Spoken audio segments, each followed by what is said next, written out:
Well, hello everyone. Welcome to tonight's very chill evening edition of The Goldie Show. We're going to be continuing watching the documentary series. It's from 1977. It's actually an incredibly rare documentary. It's called Iran in Search of Democracy. And it's a rare 1977 documentary that was originally produced by the Times of London. And it examines the political landscape, civic movements, and the struggle for democratic reform in Iran. Now, of course, this was framed in the lens of people who thought that Iran was not a democracy. However, for those of you who tuned in or who have seen parts 1 and 2 of this series, you know full well that Iran was a democracy, and I've explained a lot of that previously as well. So grab a drink, grab a snack, get settled in. Tonight's bubbly flavor is cherry, and I also do have a snack. So I got myself some grape tomatoes. So every once in a while, I might be, eating a grape tomato while we watch this documentary. And guys, I haven't seen this documentary, so it's a live reaction for me as well. For those tuning in, let me know where in the world you're tuning in from. So, all right, let's get started.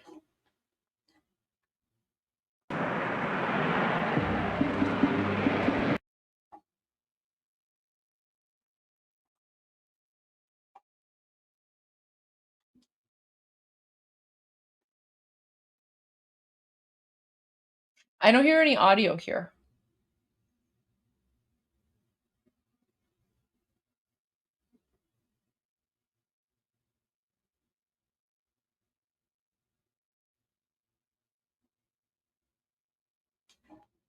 No, it's not muted. There's just no audio.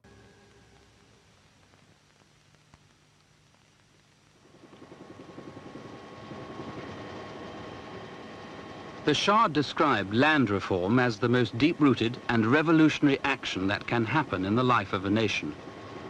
In Iran, it was.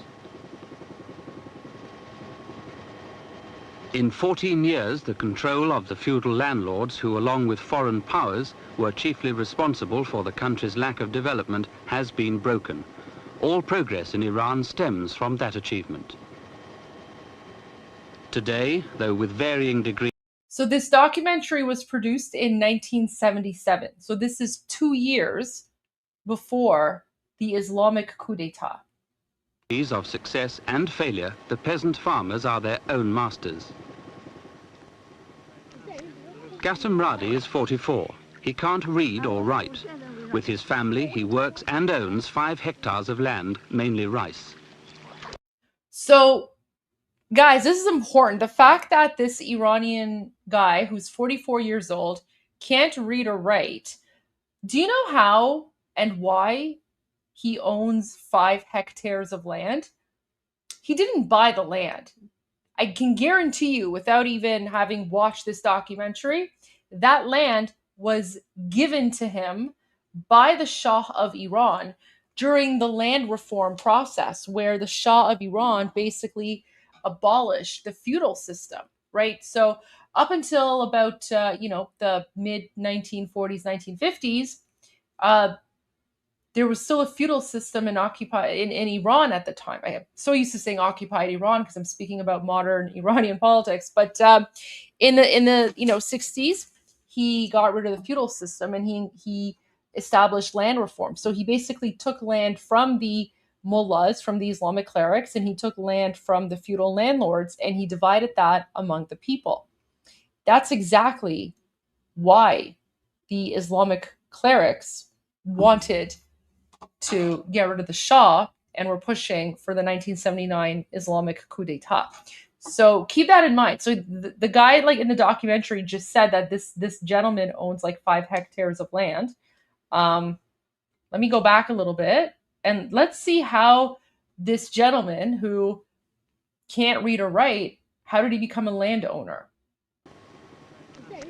Qasim Radi is 44. He can't read or write. With his family, he works and owns 5 hectares of land, mainly rice.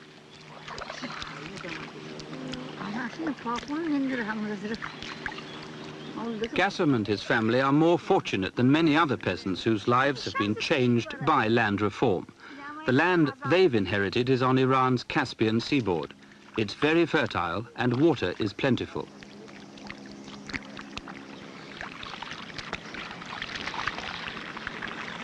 Before land reform, Qasim and his family were tenant farmers on the same 5 hectares of land. Did you catch that? So before the Shah's land reform, Qasim and his family were tenants on that same land, which means the 5 hectares of land that he currently owns, prior to the Shah's land reform, he didn't own that. He was basically a serf, and he worked for the feudal landowner. But now, after the Shah's land reforms, the Shah basically gave him that land. The landlord and his agents took 80% of the produce, beat the menfolk, and abused their women. So not only were they serfs, they were pretty much slaves, because whatever they produced, the landlord took 80% of what they produced. They beat the men and they abused the women in the family. The Shah got rid of that. That was the system that existed in Iran, and the Pahlavi dynasty got rid of that system, which is why the Islamists and the communists hate the Pahlavi dynasty. Let's watch that again now, uninterrupted. Qasim Radi is 44. He can't read or write. With his family, he works and owns 5 hectares of land, mainly rice.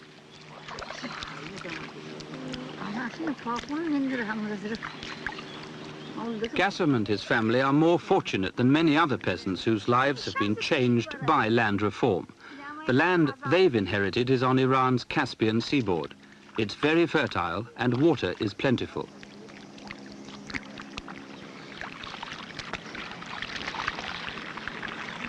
Before land reform, Qasim and his family were tenant farmers on the same 5 hectares of land. The landlord and his agents took 80% of the produce, beat the menfolk and abused their women. In straight money terms alone, the Radi family is several times better off than it was in the days before land reform. When I wanted a house, I had to ask the landlord. After asking him over and over again, he would provide me with one which would collapse. But this new house, I built myself, at my own expense, and with my own hands. For the land, Gassam has to pay a total of £1,300 over 12 years, and he borrowed about the same amount to complete his house. Yeah, you know, this is actually really good comment from Tony. So Tony says, gave a good man 538,196 square feet of land. Geez, the Shah sure does sound terrible, like the media and communists say. Exactly, guys. It's Pahlavi derangement syndrome. So just think about Trump derangement syndrome. Yeah, Pahlavi derangement syndrome is even worse, and it's existed for far longer. But when you actually look at the history, when you actually look at what the Shah did, you realize that the Shah was actually saving Iran from the jihadis and the Islamists and from the communists. And this is why today Iranians call the Pahlavi dynasty the Iran building family, because they literally built modern day Iran. Gassam Radi represents the top level of success attained by individual peasant farmers since land reform. But the success of collective efforts is bringing even greater prosperity to peasant farmers who, not more than a decade ago, were living in conditions even more dreadful than those of the villages of medieval Western Europe. Yes, I literally compared this to medieval Western Europe. So basically, prior to the land reform, all these peasants who were basically slaves of like the Muslim clerics and the communist feudal landlords, these peasants, Iranian peasants, lived worse than medieval villagers. And the Shah of Iran changed all of that.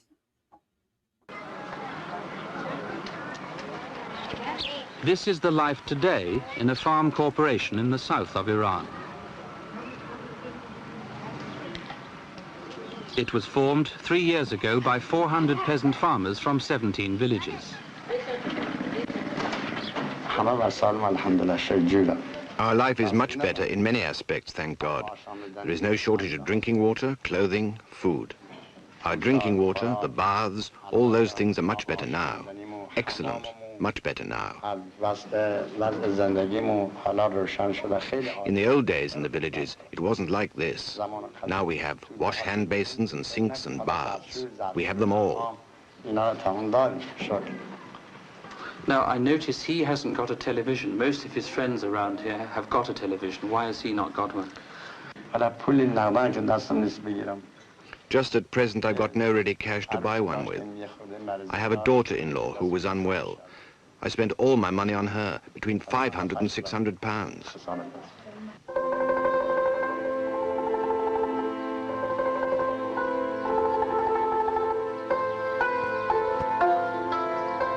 Not all of the 17 villages which make up this farm corporation are prospering.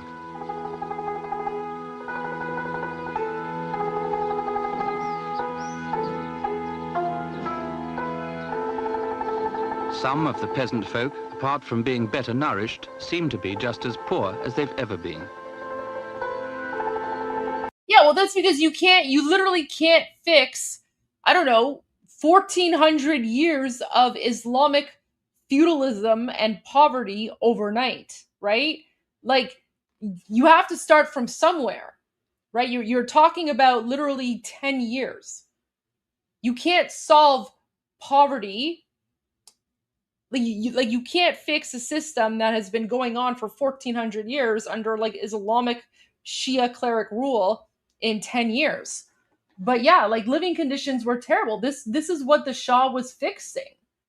This is what the Shah was fixing. And now right now there are places in modern day occupied Iran where the living conditions are even worse. They're even worse than what they were back then, because the Muslim, Islamic regime, whatever, they have completely neglected the villages.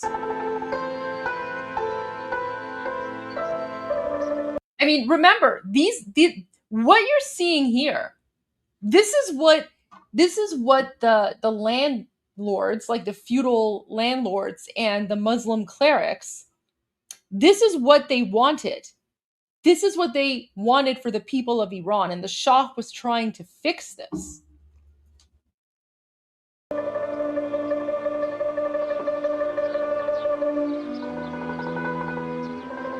But what has changed, and very dramatically, is their prospects. The better life they've only dreamed about is on its way. See? Like, this is what breaks my heart. We're watching a documentary from 1977, and even the guy in the documentary acknowledges that maybe the changes haven't happened yet, but their prospects are much better, and they're looking forward to a future that they didn't have under feudalism, under the Muslim Islamic cleric rule. This was 1977. 2 years later, overnight, Iran literally goes back to being a 7th century Islamic hellhole governed by Sharia law, and the prospects of all these people that you're watching literally go down the drain. Take the case of Zad Husseini from this village. His father is dead, so at 16, young Zad Husseini, who has 3 sisters, is the head of the family. It's his responsibility to provide the better life, and he's doing that by skillfully exploiting every possibility offered to him by his membership of the farm corporation. His stake in the corporation, inherited from his father, is 10 hectares of land, which in turn he exchanged for 110 shares.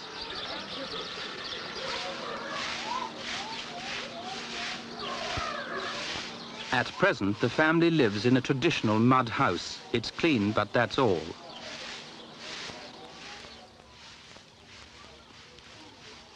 Inside the mud walls, the rooms are dark and bare.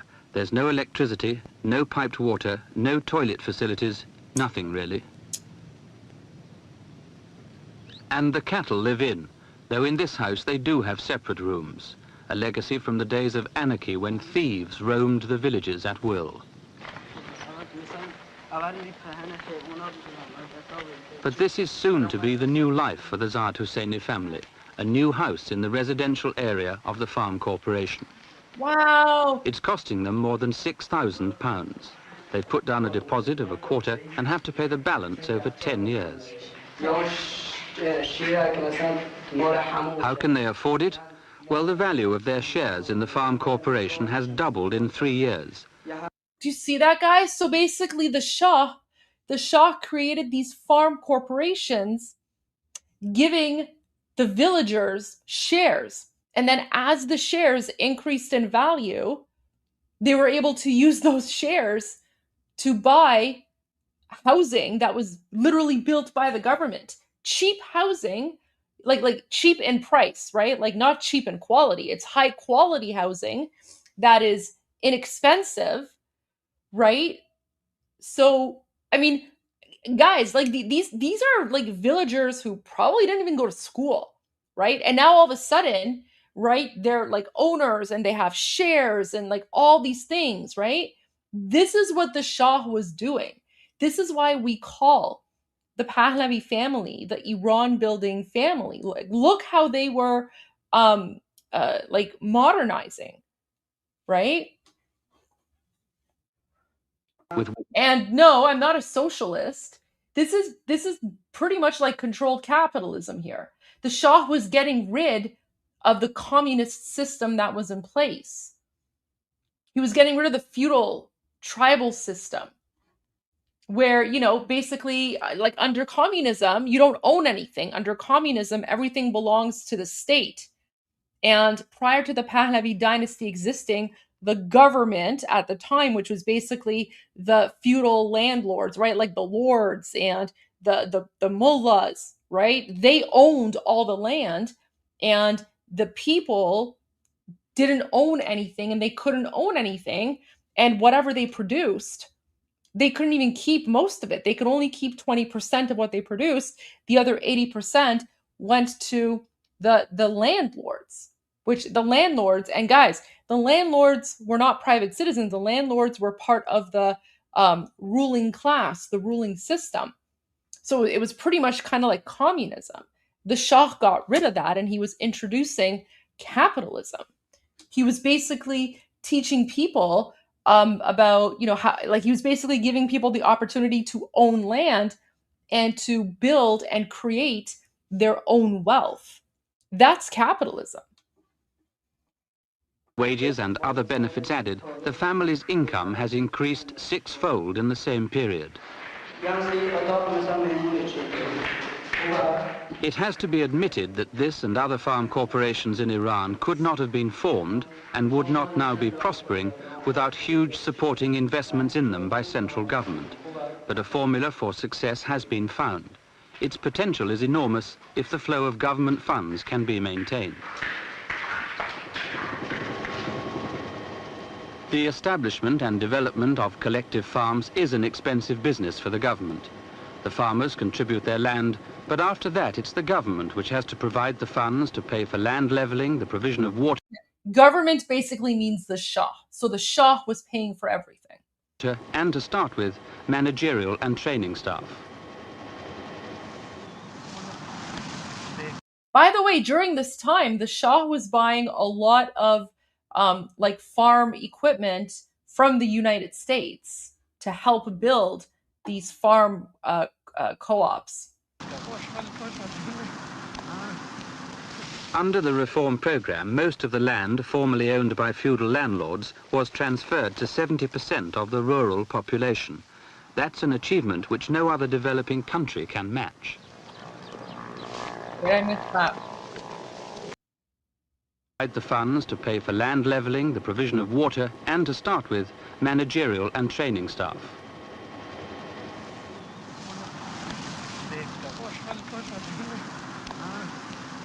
Under the reform program, most of the land formerly owned by feudal landlords was transferred to 70% of the rural population. Most of the land that belonged to the feudal landlords was transferred to the rural peasant population.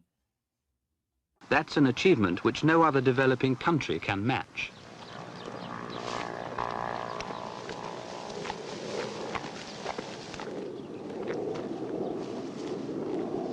But the benefits of land reform in Iran in terms of higher income for the land-owning peasant farmers haven't been evenly spread because of the shortage of government support funds. So farmers who've not yet been organized into collective groups, cooperatives and farm corporations are not so prosperous as either the Radi or the Zad Husseini families. And these farmers are many. Their incomes have barely kept pace with the rise in the price of non-foodstuffs. You know, you see this. If it was up to the mullahs and the feudal landlords, even today, every single Iranian would be like this. The reason that we Iranians are, the majority of us are, well, I mean, under the Shah's time anyway, now it's become terrible again because in 1979, they took over the country. But if it was up to the Muslim Durkha Nazis and the communist landlords, they wanted all Iranians to be like this because they just wanted us to be uneducated, illiterate, poor, and basically just be serfs. The Shah got rid of that system.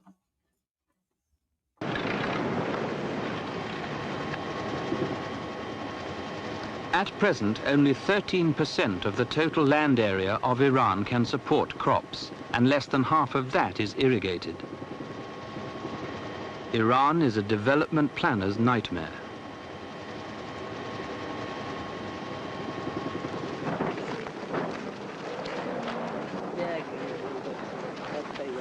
Yet progress is reaching out to find and touch even the most forgotten of Iran's people, the nomads of Sistan and Baluchistan. Their lives are being saved and transformed.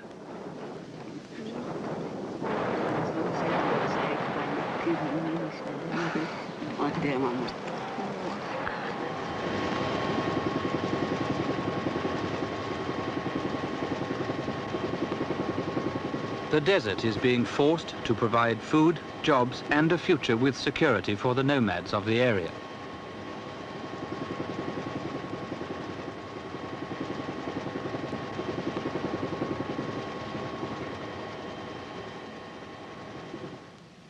This is a first crop of barley growing in what 18 months ago was desert.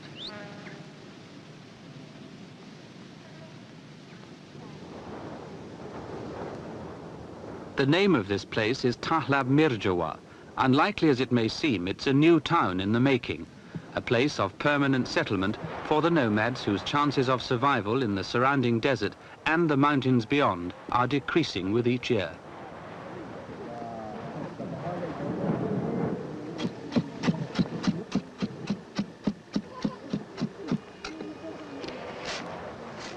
Till now, their lives have been unchanged since time began.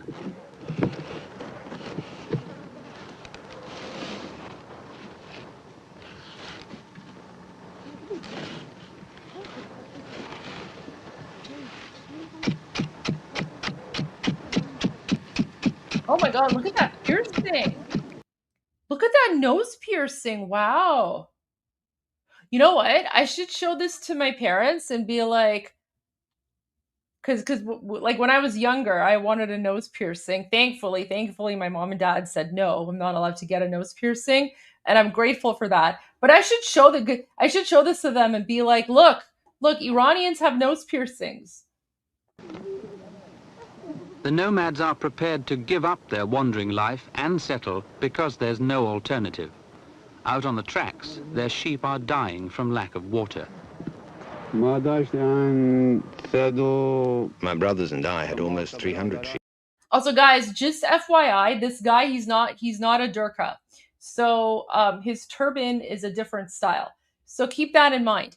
There are various cultures and various tribes in the Middle East that wear turbans. That doesn't mean that they're Durkhas. The turban Durkha is very different from the other traditional style of turbans. So this guy's not a Durkha. He's just like a regular, normal villager. I will let you know in this documentary where and when a Durkha shows up. But so far, it's just basically rural villagers. It's just normal people, in traditional clothing from whichever part of the country they're from.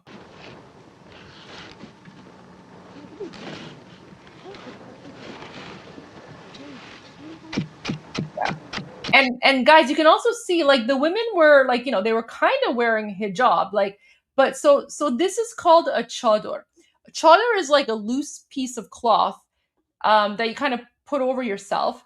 But as you can see, first of all, it's white, okay? And the reason it's white is because that helps to reflect the light instead of absorb it. So the chador actually keeps you cooler than if you weren't wearing anything. It's kind of like the same reason why when people go outside, they wear a hat, right? You wear a hat to like cover your face or, provide shade or something like that. That's the same thing. But as you can tell, like it's just kind of like loose around her. And, same with the child as well, because you don't want the child to get like sunburned because you're in the desert.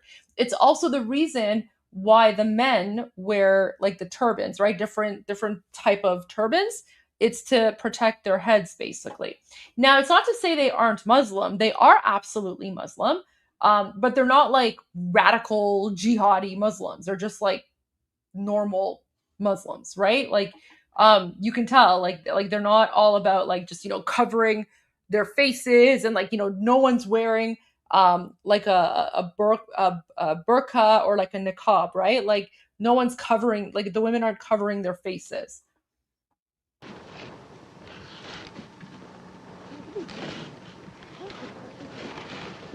And the other thing as well is that they have no problem with being filmed, right?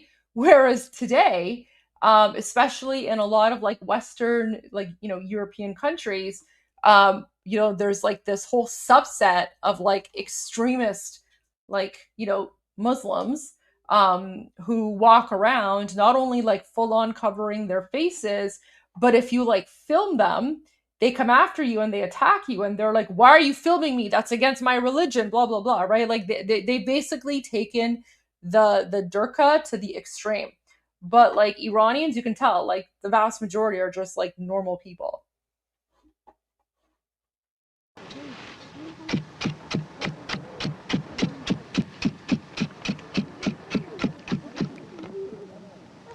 The nomads are prepared to give up their wandering life and settle because there's no alternative. Out on the tracks, their sheep are dying from lack of water. My brothers and I had almost 300 sheep. There are only 60 or 70 left now. But if he had to stay out in the desert now, if there wasn't this scheme here in Talab, this new development scheme, what would have happened? We would have lived in the same misery. We would have tried to get to Pakistan or Afghanistan to fetch wheat on our camels. And what about his children? Does he think they will grow up and want to settle here for the rest of their lives? I only wish to God that there will be progress and work here, so that I can bring them all together here to get work.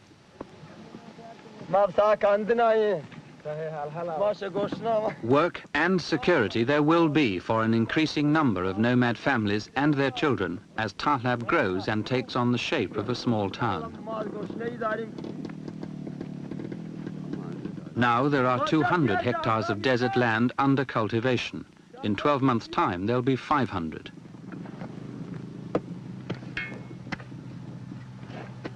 At present, the nomads working here are employed as casual.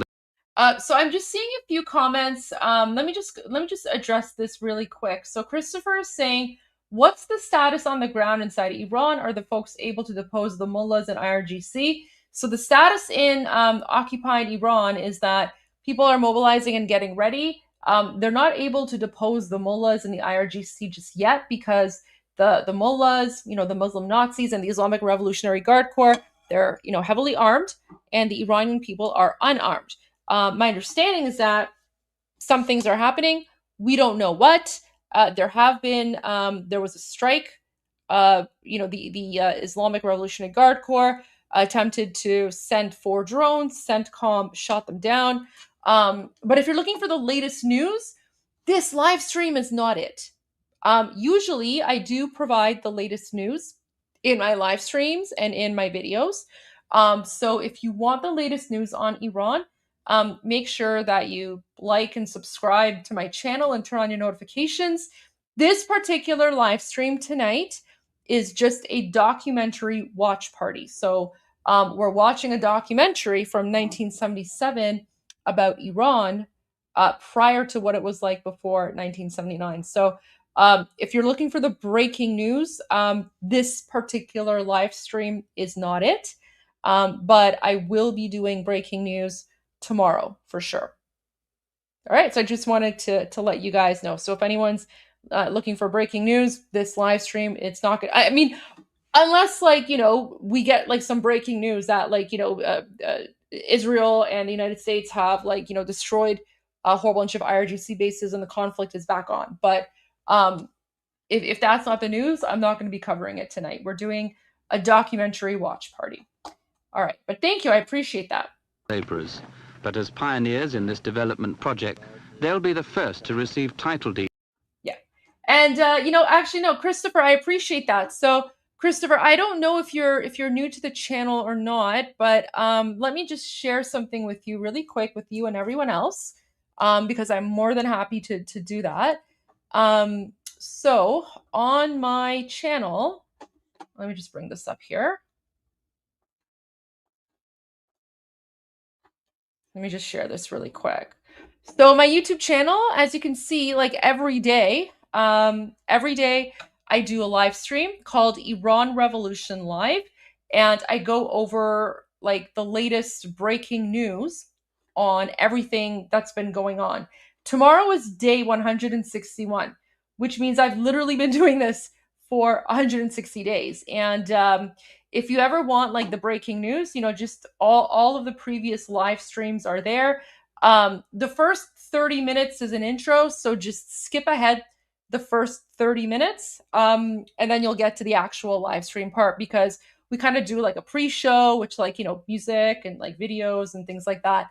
But yeah, so if you want the latest breaking news about Iran from today, definitely check out day 160, which, I just finished streaming 6 hours ago, and you can get all the info there. And then of course, tomorrow I'm going to be continuing. So literally been doing that nonstop for 160 days, and we're not going to stop until Iran is free. So just a little FYI there. And then of course I have a whole bunch of like Iran explained videos, and then my other live streams as well. But yes, tonight is a documentary watch party, because I know a lot of people have requested the documentary watch party, especially push-ups. So push-ups, this is for you, because I know push-ups, you were requesting that we continue the documentary watch party. So there you go. Because we did part 1, here we did part 1 and we did part 2.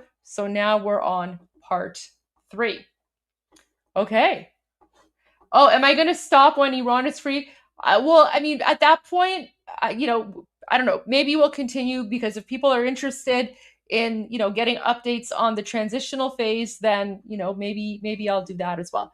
But yeah, so no like live breaking news tonight. It's a documentary watch party, but there is so much, that I've posted and streamed. So make sure to go check that out. But in the meantime, stick around and enjoy this to the land which they'll be. Yeah, stick around, watch this documentary with us, because it'll just give you some nice input into what Iran was like before 1979. Oh yeah, there's a lot of people who've been here for almost from the beginning, or from, for over 100 days, over 150 days. Yeah. Employed as casual labourers, but as pioneers in this development project, they'll be the first to receive title deeds to the land, which they'll be able to... Let me go back a little bit. Okay.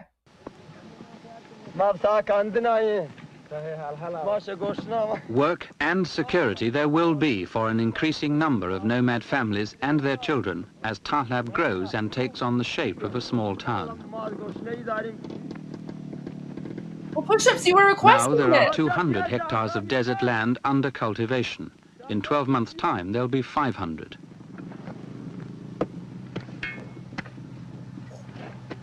At present, the nomads working here are employed as casual labourers, but as pioneers in this development project, they'll be the first to receive title deeds to the land, which they'll be able to exchange in time for shares in the farm corporation to be established here. Wow. The man whose iron will is responsible for the Pahlavi project is Governor General Mani, the Shah's personal representative in the province. These are tomatoes here, are they? Yes, these are tomatoes. The purpose of that is to provide some foods that at present we need badly in Zahida market. But given that tomatoes are growing quite healthily now, I think, in what was desert 18 months ago, does that mean that the food production... Guys, like the Shah was literally building farms in the desert. Like, they were bringing technology to the desert to help people farm. Like, what's that process called? Why were the women wearing hijabs before 1979? I thought that Islam took over. So the reason that some women were wearing hijab is because they wanted to. Prior to 1979, Iran was a mix. Women had the choice of whether they wanted to wear hijab or not. So some women wore it and some women didn't. And it was like a non-issue. It was a non-issue because the women who wore hijab first of all, the hijab was not like what it is today. It wasn't like all black, and they weren't like this, right? Like it was like colorful and bright, and most of it was loose, right? So like here, like, okay, let me show you this commercial.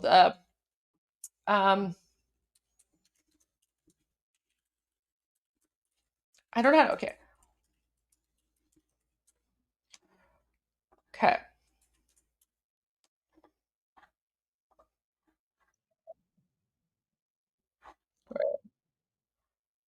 Okay. Okay.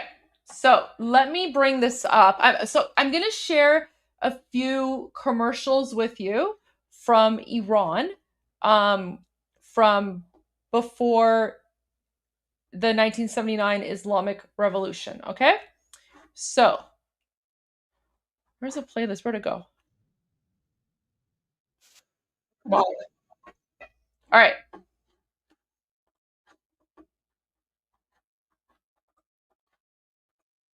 So here is a commercial.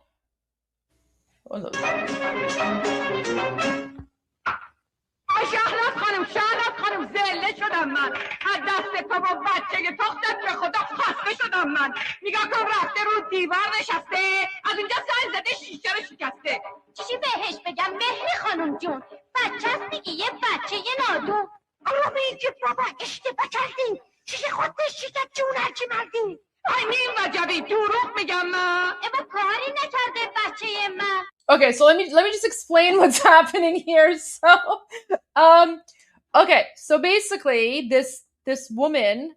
So okay, so here's like a broken glass. Okay, so this is a broken window, and then this woman comes in, like the angry woman neighbor comes in.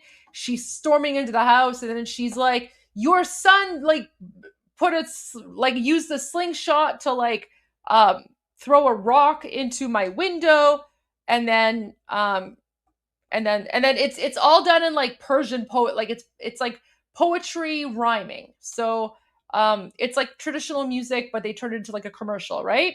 So she's like, "Your kid came and like broke my window," and then I think the mom is like, "What? My kid didn't do that. What are you talking about?" or something. And then they're kind of like arguing, and then you can see like the little kid, he's sitting on the roof and he's got like a slingshot in his hand, and then I don't know, something, and then and then it goes on, and then they're like arguing. Okay, they're arguing, and then like so they're arguing, and then this woman shows up, right? So this woman has a hijab, right? So this woman has hijab, but it's not like the like ultra conservative, like you cannot, right? Like even her hijab, it's like hair showing. Guys, this hijab is not allowed in Iran right now because this is showing too much hair, right? So yeah, like it was like they wore it, like some women wore hijab, but it wasn't like hardcore hijab. It was just like, whoever wanted to observe it. But it was very casual hijab, let's say. Okay. Only like back then, only like the hardcore durkas wore hijab. So that's how you could tell who was a durka. Like this woman's just normal, right? Like she has a little head covering, pretty cute. And then anyway, so they all come in, and then it's like a tea commercial, and then this other woman starts like singing and dancing about how amazing tea is. So, all right, now let's watch the commercial because now you know what it is about. It's basically two women arguing about like a broken window, and then But anyways, this goes to show you like hijab was okay because back then like hijab was not what you think it is today, and prior to 1979, Iranian women had the freedom to choose whether or not they wanted to wear hijab. So some women wore it and some women did not. That's what we're fighting for. We're fighting for the freedom to choose. And the Islamic regime took that away from us in 1979.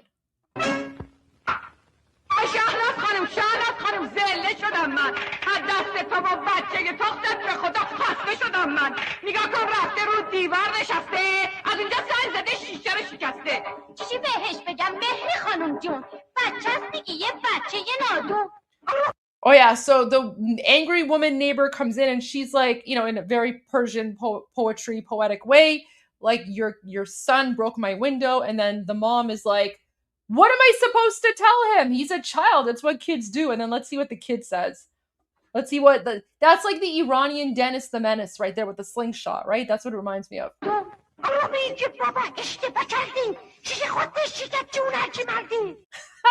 So then the kid is like, she's lying. The window broke itself. I didn't break the window.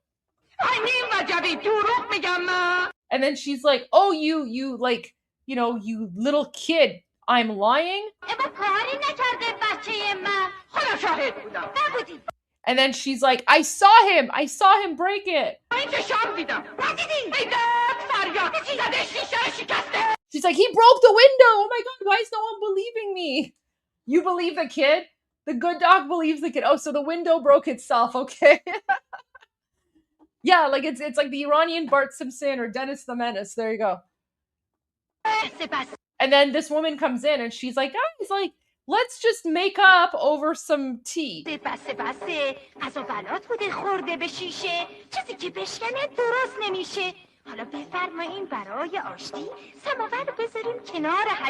She's like, you know, now let's go and let's make up over, you know, over some tea.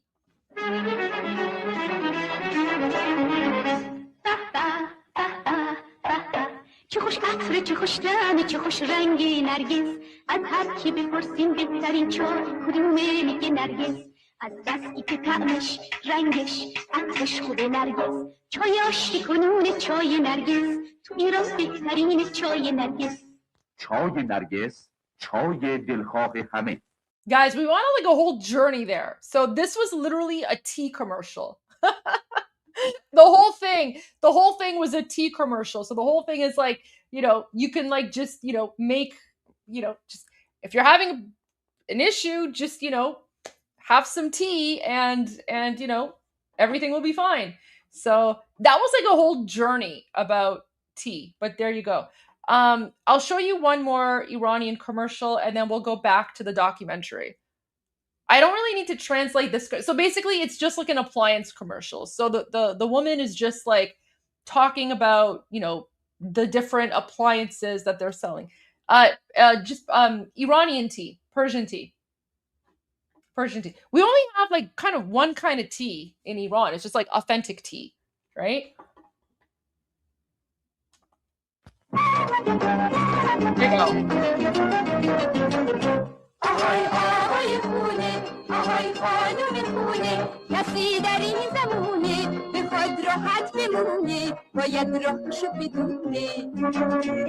So she's basically saying, oh, you know, woman of the house, man of the house, if you want to be comfortable, you should know what to do and, you know, what things to, you know, where to go to like, you know, have like the best house and be very comfortable and like the best products in your house. Anyway, so she's basically singing and dancing and she's going to sell a whole bunch of like appliances now.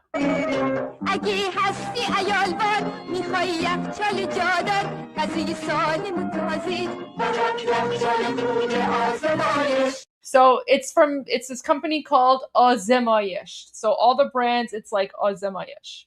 All right, let's go back to the beginning. So you guys can now appreciate the poetry here.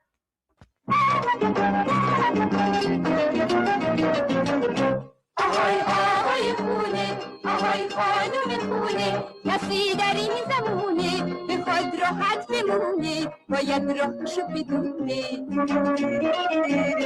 اگه هستی عیالوار میخوای یخچال جادار غذای سالم و تازه یخچال بوده آزمایش تصویر آل داره Oh my God, look at the TV! میاد با یک اشاره What? Look at the what? Look at the TV. What is that? That's wild. Okay, I guess TVs in the 1970s looked like that. That's crazy. Oh my gosh. This was like top of the line in the 1970s, I guess. Oh my gosh. Okay.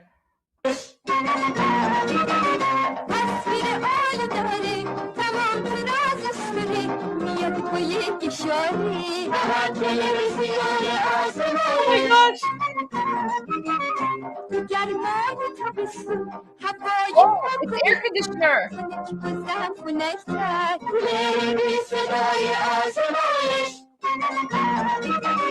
نمیذاره بمونی رو هم رفته خونه کارش رو خوب میدونه لباس شوی شیک آزمایش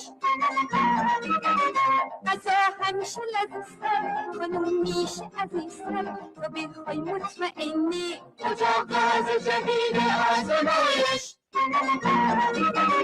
خوشی توی زمستون میاد تو خونه هاتون Here now. چی گرمی چی گرمی بخاری قشنگ آزمایش آبی گرمی فراون خوشی تو Hot خونه water. هاتون هر Hot کاری water میشه heater. آسون با آب گرمان خود کار آزمایش. There you go, guys. So, back when Iran was a normal country that was, slowly developing. Potential here is enormous.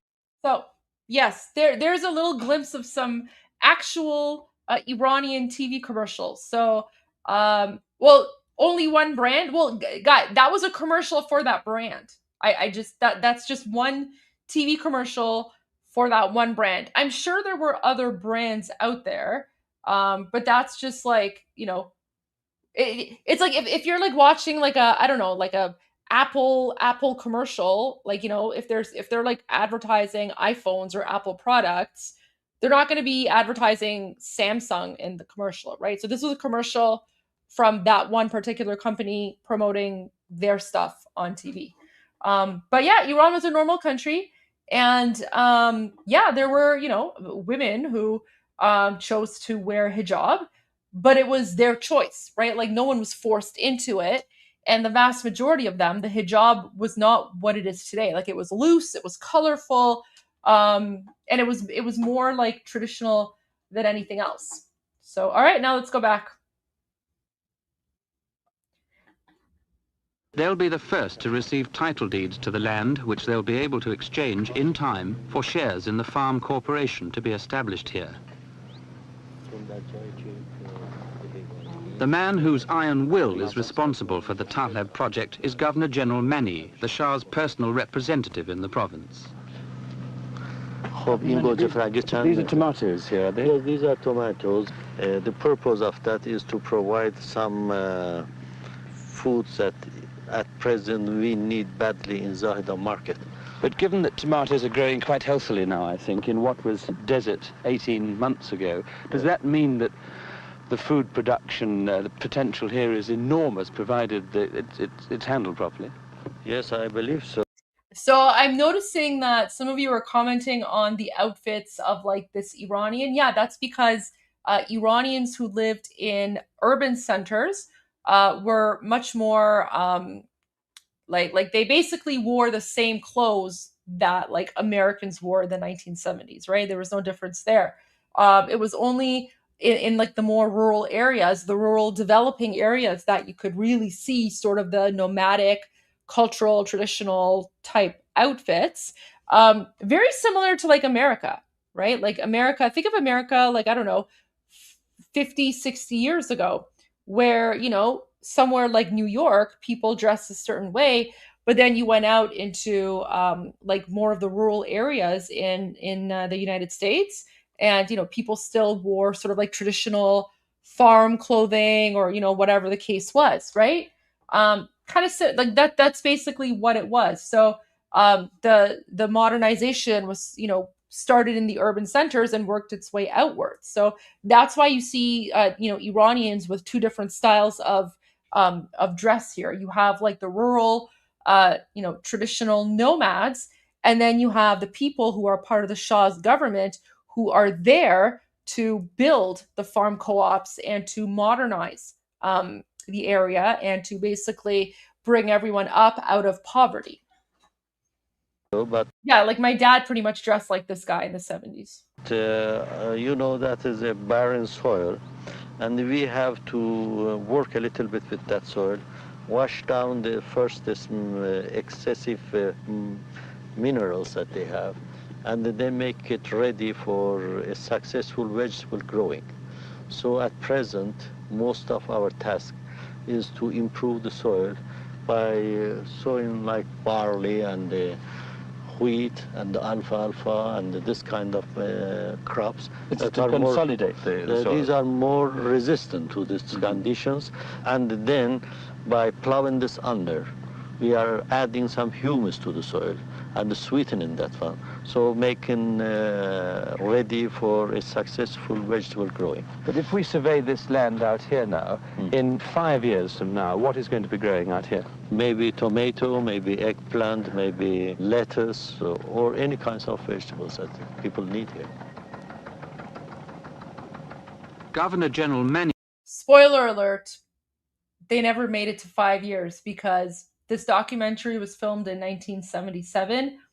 2 years later, the Islamic regime took over in a coup d'etat, and the country was sent right back to the 7th century under the rule of the Muslim Nazis.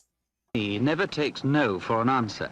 Even the fragile seedlings seem to grow to his will in the desert soil. Guys, that's not the Shah. That's not the Shah. That's the Governor General. He works for the Shah. I know it kind of looks like him, but that's not the Shah. That's the representative of the Shah. That's the Governor General for the area, who was tasked with developing and modernizing.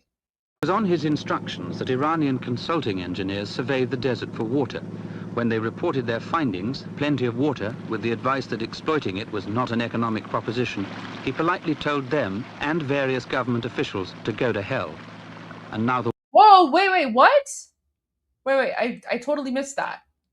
Making ready for a successful vegetable growing. But if we survey this land out here now, in 5 years from now, what is going to be growing out here? Maybe tomato, maybe eggplant, maybe lettuce, or any kinds of vegetables that people need here. Governor General Manny never takes no for an answer. Even the fragile seedlings seem to grow to his will in the desert soil. It was on his instructions that Iranian consulting engineers surveyed the desert for water. When they reported their findings, plenty of water, with the advice that exploiting it was not an economic proposition, he politely told them and various government officials to go to hell. And now the water flows. So, did you catch that? The Governor General of the Shah, responsible for the area, when he was advised that they should try and exploit the water for financial gain, the Shah's representative told those people, go to hell. The Iranian people are going to get the water. And that's exactly what happened. So the water crisis that's happening today, this could have been prevented. The Shah back in the 1970s was working on the water situation and fixing the water situation. And then when the Muslim Nazi invaders took over, look what happened. There is literally no excuse for what's happening in occupied Iran right now.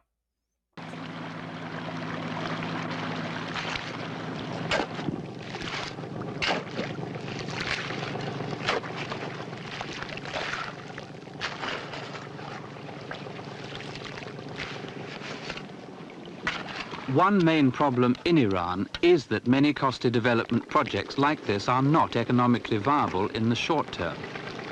But without them, and because the country was so backward, there could be no social or political progress.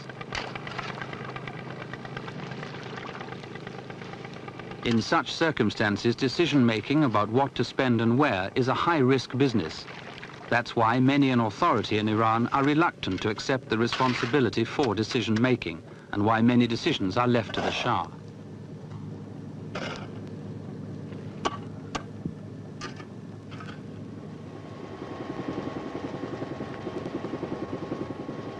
Still in Baluchistan, this is Dalgan, an established settlement for nomads soon to form a farm corporation in what 3 years ago was empty desert. Here, 24 wells support 450 families who grow wheat, barley, beans and cucumbers. This is how Talhab will grow. Look at that. This was all desert. This was all desert like 3-4 years ago, and the Shah basically made it all green. And this is Iran Shah, a city which grew out of the desert. This too is how Tahlab and Dalgan before it will grow.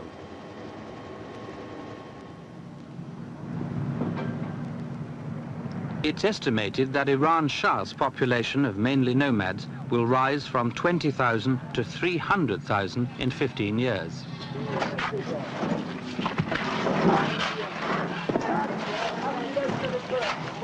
Many of the nomads already settled here are being trained in a whole variety of town trades and semi-skilled jobs.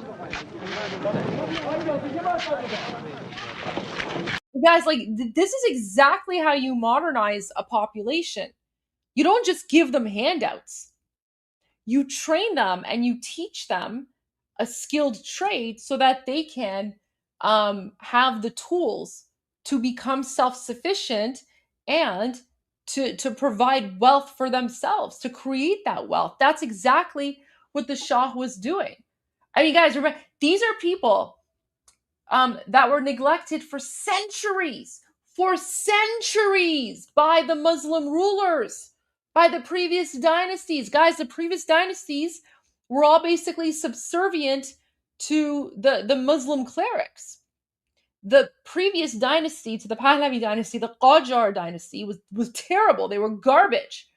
The Qajar dynasty, the reason the Muslim clerics liked them is because the Qajar dynasty basically just did whatever the Muslim clerics wanted them to do.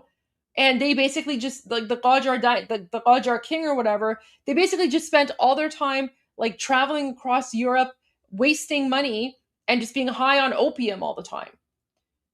But the Pahlavi dynasty, starting with Reza Shah the Great, they basically said, we're not gonna we're gonna modernize Iran. We're not gonna let the Muslim clerics continue controlling the people. We want to build a modern nation. And that's what they were doing. And the Muslim Nazis didn't like this. Governor General Mani believes that Iran Shah will become the centerpiece of development takeoff in Baluchistan. Iran Shah. What happened to Iran Shah?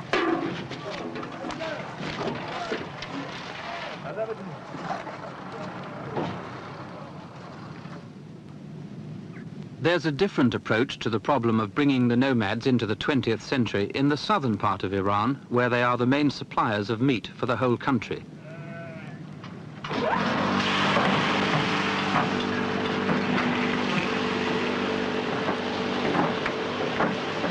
In a good year, when it rains, the nomads can supply 10 million head of sheep. In a bad year, only 3 million.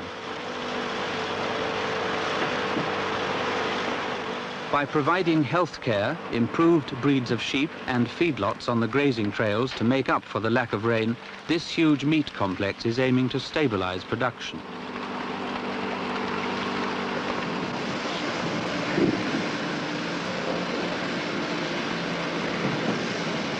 Over 10 years, and because of rising... Oh, I don't know if I can watch this. I don't know if I can watch this part. I know it's like sheep slaughter. I can't do it. I can't do it. If they're going to show, like, sheep's being slaughtered, I don't want to watch this part. So the machinery, I think the main thing is, for the first time, they've got a machine above their head, and they've got some pride within themselves. And there seems to be a great conflict between each boy of how many sheep they're going to shear per day. So that's a good motivation. Yeah, though. Good motivation. They're always looking to the left, to the right, to see how many sheep there are, opposite numbers shearing. Oh, they're only shearing the sheep. Okay, they're only shearing the sheep. Okay, that's fine. Oh, yeah, okay. They're only shearing the sheep. That's okay. Okay. Meat. Guys, I'm not a vegan or anything. I understand. You know, listen, I love meat. I get it. I can't watch it. Complex is aiming to stabilize production. Okay, they're shearing. That's okay.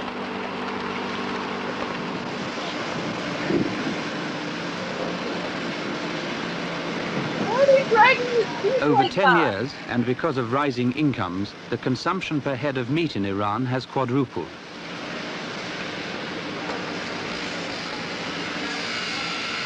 Okay, you're right. They're just shearing it. By the time nomad workers have been fully trained in production line skills, the complex expects to be exported. Yeah. For the smartass in the chat who's saying if you can't watch it, don't eat it. I've watched plenty. Okay. I know exactly what goes on. So don't be a smartass. Just because I don't want to watch it tonight on a YouTube live stream because I don't want my channel to, be banned or whatever or be reported. Yeah. Keep your smartass comments to yourself. Thank you. 60% of its meat and byproducts to the Persian Gulf and Europe. Oh, look, we have like Baluchistan is in Pakistan. We literally have a province called Sistan and Baluchistan, and it's Iranian, and they're Iranian. So, by the way, Pakistan's a fake country. So I find it really weird that you're saying that that belongs to Pakistan. Well, your country didn't exist until 1947. Iran's existed for 3,000 years. So I would probably suggest you take a step back, because Pakistan's, no disrespect, but it's literally like the fakest country in the world. Pakistan basically is India. It's just the Muslims took over.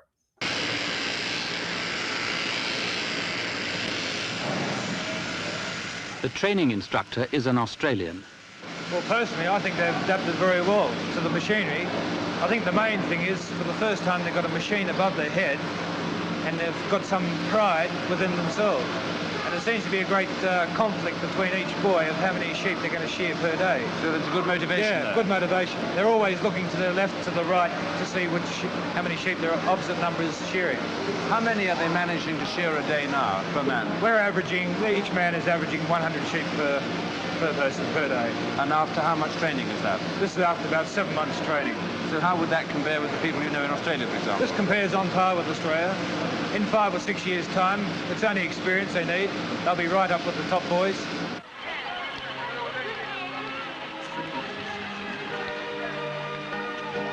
Since people are a nation's most precious resource, even when you've got oil, it is necessary for Iran to capitalize on the productive potential of her nomadic people. But whether it's appropriate to describe what's happening to them as part of the civilizing process, a phrase used even by some Iranian development planners, is open to question.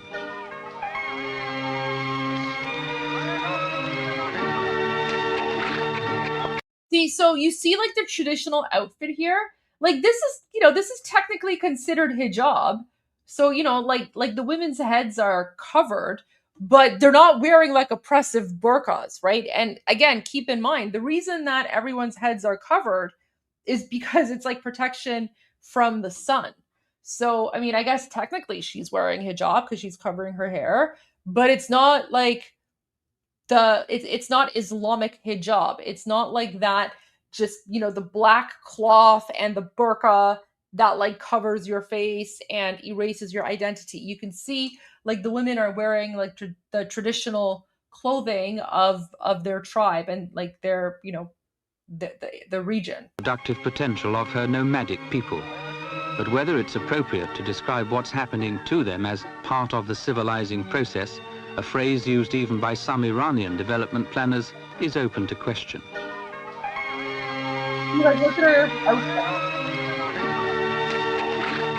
So, like, technically, women today in occupied Iran, they're not allowed to walk around like this because this is not considered proper hijab because you can see the shape of her body. Like, it's very weird. Well, not weird. It's the Durkas, right? That's who they are. If you're from an advanced and industrialized society, it's the... Yeah, like this woman, she's showing too much hair. She's showing too much hair. This, according to the Islamic regime, this is inappropriate. She's showing too much hair. She probably shouldn't even be riding a horse because her legs are showing. Like the outline of her legs are showing. That's haram, according to the Islamic regime. The nomads of Iran, with their warmth and their hospitality and their joy of the simple life, who cause you to question your own notions of the term civilization and what it means.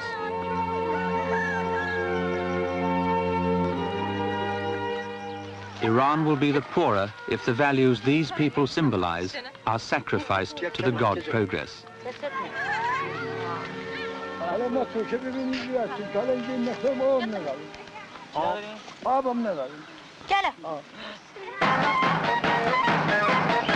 Oh, I love it. Oh my gosh, guys, I know what this is. Guys, this is the Shah's Peace Corps. Okay, so I'll tell you this before they even explain it, because I know exactly what this is. So these are all women. Okay, these are women, who in like the from the urban areas, university educated and all of that. The Shah literally created something called the Peace Corps, and it was basically like a division in the Iranian army that was focused on fighting illiteracy and fighting poverty. And so basically, the Shah created this division, and he employed all these young Iranians, like young, highly educated, highly motivated Iranians, both men and women, as you can tell, women, okay? And he deployed them all over the country to basically provide free healthcare, free education, and whatever else that needed to happen in the rural areas. And it was all paid and funded for by the Shah and his government. Okay, so this is his Peace Corps. I guarantee you that's what it is. I haven't watched the documentary, but let's see. So now we're going from like the rural areas to the urban parts.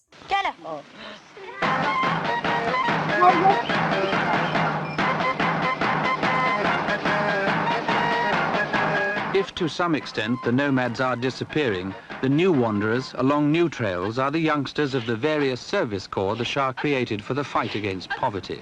I just said that! He created the service corps. He called them the Peace Corps for the fight against poverty. Oh my gosh, look at that. Look at that. Okay, we need to watch this again. This is so cool. I've never actually seen this footage, guys. I've never seen this footage.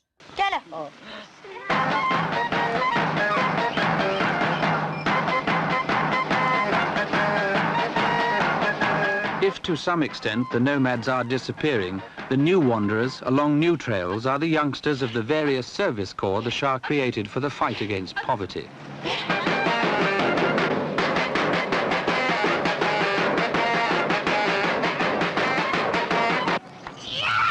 In Iran, military service for 2 years is compulsory, but each year thousands of young women and young men too take up the option of serving their time in a development corps. The literacy corps and the health corps are the main ones. I just said literacy corps and health corps, right? And basically they spent 2 years in a rural area to like modernize and develop.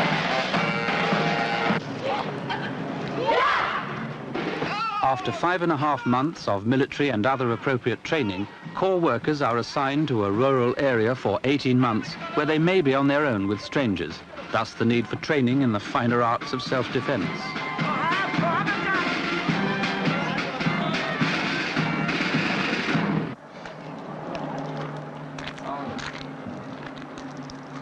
Since the Health Corps was established in 1964, it's estimated that its clinics in the rural areas have received and treated patients who've made a total of 30 million visits.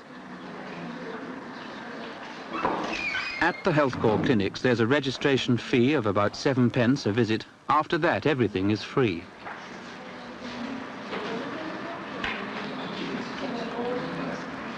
At present, Iran needs an additional 21,000 doctors. Without the Health Corps, the situation would be desperate. Like all of the doctors in the Health Corps, Farouk Ghazimuti is a graduate of a medical college. Wow. So do you see the difference, guys? Do you see the difference between like the woman, the Iranian women from the urban areas and then the Iranian women in the rural areas? So, one looks very modern and, she could fit right into like American Western society. And then you have the rural villager who's kind of like wearing her hijab and whatever.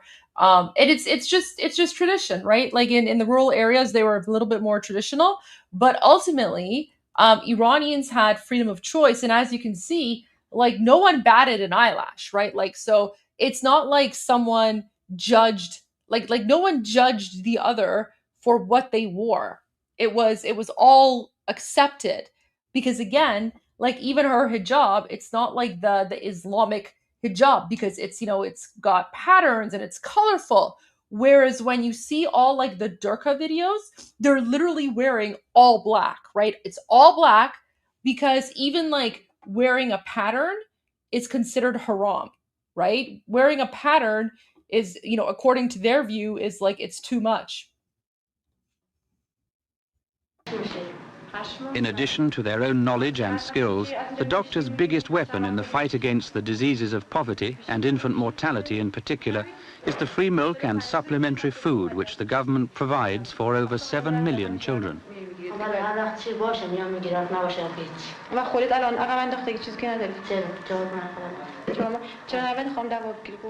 Since many village women don't have enough breast milk because they have too many children too quickly, what would happen if the free milk was not available? The death rate for babies would be higher. Their resistance would be lower. There would be more infections, diarrhea and vomiting. They would get lung infections too. There would be a lack of vitamins, and they would drink. So back in the day, like someone saying Muslim women can only see female doctors. Back in the day, it wasn't that strict. Like a doctor is a doctor. And doctors like doctors don't follow under that don't fall under that rule. So like you go see a doctor, it's fine. It's only like the super, like it's like the most extreme Durkas, like I don't know, the Taliban, who are like that. But yeah, in some Islamic societies where they take it to the extreme, yeah, I guess Muslim women can only see Muslim women doctors or something. But I mean, with the Peace Corps the way it was, or like the Health Corps, it's like if, you know, in certain places, if there was a guy that was there, I mean, the women would go see him regardless, because a doctor is a doctor. Good water, just as they used to do. So from what the doctor's been saying, the supplementary milk is very, very important in the lives of these babies. Very important. But there isn't enough for all the children here, because this milk scheme is a new one. Perhaps in a couple of years' time there will be sufficient for everybody. On the other hand, family planning will be in operation, and so there will be fewer children. So there will be more milk to go round. The dispensaries at most health corps clinics are well stocked, but it's the free milk which mothers demand more and more. Most of the milk has to be imported, so it's a huge drain on Iran's foreign exchange. The provision of it for 7 million children at vast expense is therefore proof of the government's determination to improve the lives of the poorest. Dr. Gazimuti is responsible for 3 villages where the subject of family planning is a priority. The doctor knows that it's the high rate of infant mortality caused by malnutrition which triggers the population explosion. So she concentrates her efforts on teaching mothers how to improve the diet of their children to reduce the rate of infant mortality.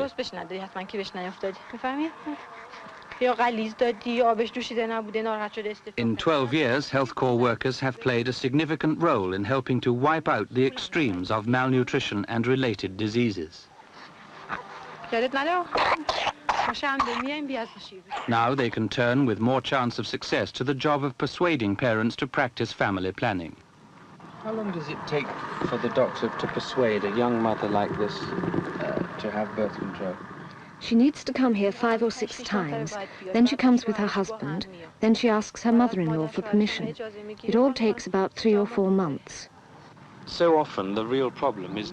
See, like, this is how the Shah was trying to modernize rural areas, right? Like, he basically had people out there teaching the rural villagers about birth control and the benefits of birth control, right? Like, that's how, you know, that's how much he was trying to modernize society. It is not the young mother or even the husband, it is the mother-in-law. Is that this doctor's experience? Yes, the young people are more easily persuaded, but the mother-in-law is a little backwards. Mothers-in-law like there to be more children. Do you know why it is that these people want more children? I saw a woman yesterday who was crying. She said she had 1 son and 4 daughters, and said when they... Yeah, they're speaking Farsi, they're speaking Persian. grow up, my son will marry. I can understand what they're saying. And leave us. Who will provide for us? My husband is dead too. If I had another son, how easy things would be, because he would provide for us. Now when I have only one son and he goes off, what can I do by myself with 4 daughters? There is no life insurance for people here. Dr. Ghazimuti and many thousands like her in Iran is working to provide that life insurance by fighting poverty. Mrs. Palizban is the Lady Governor of Mashhad province in the northeastern corner of Iran. Lady Governor. Guys, Iranian woman politician right here, right? The Shah, literally, this is the reason why the Muslim Nazis and the Durkas and the jihadis were so triggered by the Shah. And this is the reason why they called him a dictator, because the Shah did not respect their religious views that women should only be in a hijab and stay in the kitchen.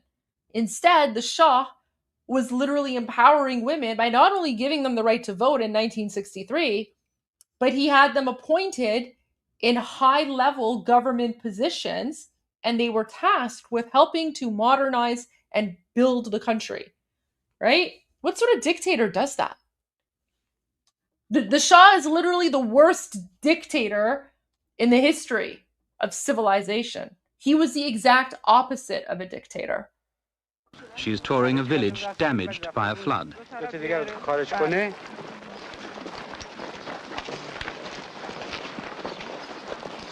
The role being played by women in a country of Muslim faith with its traditions of male domination and superiority is in itself more proof of how deeply the Shah's reform program has taken root. Boom! I just said that. Guys, listen to that part. I just said that. Listen, he just talks about the fact that the country had deep Muslim roots, but the fact that the Shah is appointing women in positions of authority and leadership goes to the extent of the Shah reforming and modernizing the country to try and break away from that Islamic Durka jihadi mindset. People here. Watch this part again. Dr. Ghazimuti and many thousands like her in Iran is working to provide that life insurance by fighting poverty. Mrs. Palizban is the Lady Governor of Mashhad province in the northeastern corner of Iran. She is touring a village damaged by a flood.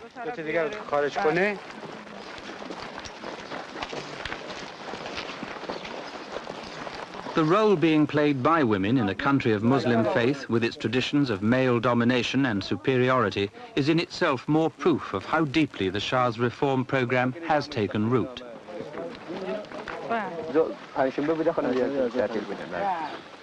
The significance of Mrs. Palizban's appointment is that Mashhad is Iran's holy city, the last place in the country where you'd expect the First Lady Governor to be appointed. Guys, I guarantee you the Shah did that on purpose. He purposely chose a woman governor in the province Mashhad, which has the holiest city, right? Qom is full of all the the Durkas, right? He purposely picked a woman because he was sending a message to the clerics that, Islam can't control Iran anymore.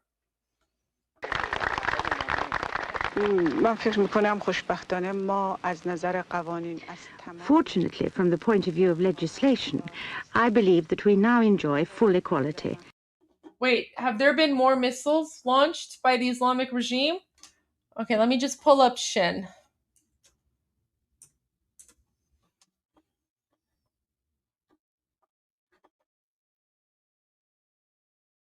Wow, okay. So yeah, let's take a quick intermission. Oh my god, guys, honestly, the Islamic regime, they can't even allow me one night to watch a documentary. Jeez. Literally, this is another reason why the Islamic regime just needs to go. They just need to go. They can't even give us one night to watch a documentary about Iran. They're pure garbage. They're pure garbage. Okay, let's see what's going on. Wow. Okay, so Bahrain is reporting the alarm siren has been activated. Citizens and residents are requested to remain calm, head to the nearest safe location, and follow updates through official channels. Wow, that's Bahrain. Sirens activated. Wow. And then, oh my gosh, Kuwait as well. Kuwaiti air defenses are currently responding to hostile missile and drone attacks. The General Staff of the Army states that any explosion sounds are the result of interceptions. Follow all safety instructions from authorities. Source, Kuwait Army. Sirik naval base has been targeted. There are casualties among IRGC terrorists in Sirik naval base. One identified so far, Saeed something something, Khabar Margish. Good. I'm glad he got sent to hell. I hope more of them get sent to hell where they belong. And explosions in Iraq as well. Okay, all right. So, wow. So yeah, there's been, jeez.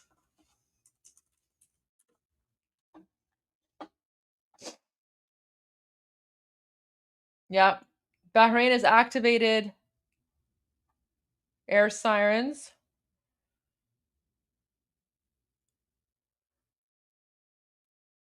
I don't know if this is new footage or old footage, but oh wow, okay, here we go. Here's some footage. No audio. There's no audio, guys, sorry.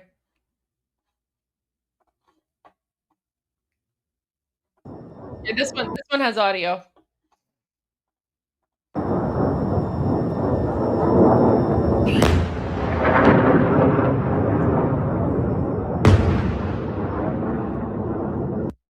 Wow. Okay, so that's Bahrain. Let me see if I can find anything for Kuwait.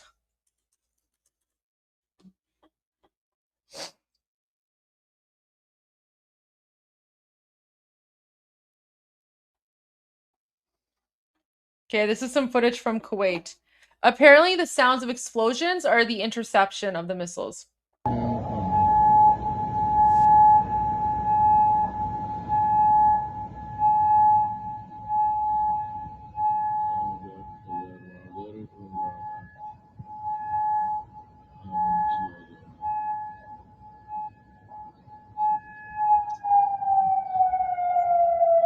Wow.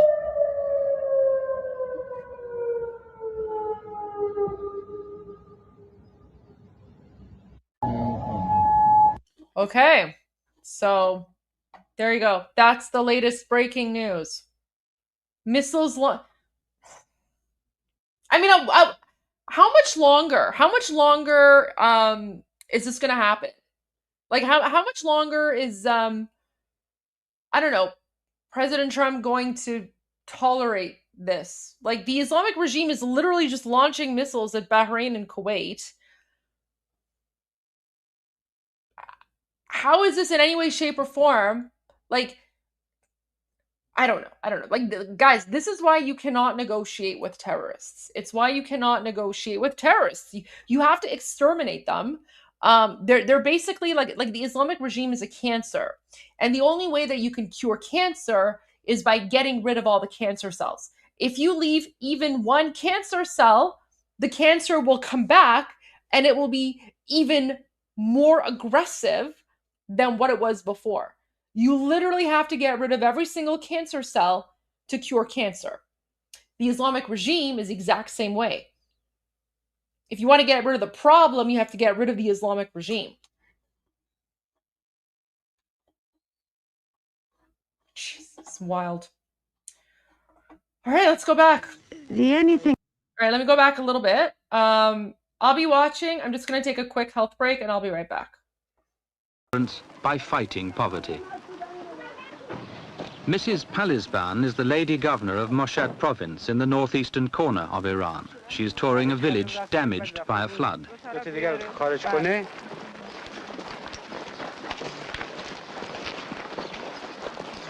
The the role being played by women in a country of Muslim faith with its traditions of male domination and superiority is in itself more proof of how deeply the Shah's reform program has taken root.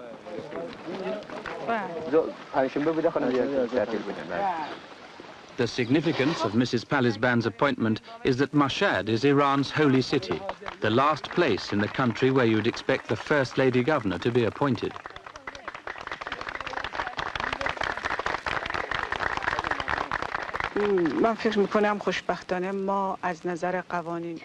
Fortunately, from the point of view of legislation, I believe that we now enjoy full equality. The only thing that I consider of great importance is the raising of the level of women's education in all spheres, and particularly among village women and women workers, so that they can get to understand their position and benefit from their equality.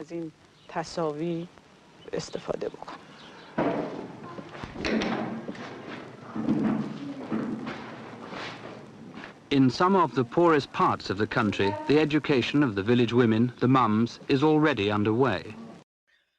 Guys, so this is one of the schools that was built by the Shah, right? So this is a government school built by the Shah in rural areas to educate rural women and children, okay? Because these were all people, especially the women were illiterate.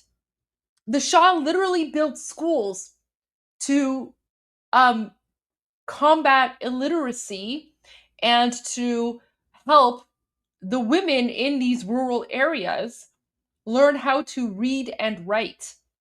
Even adult women, right? Not just children. He was also combating adult literacy.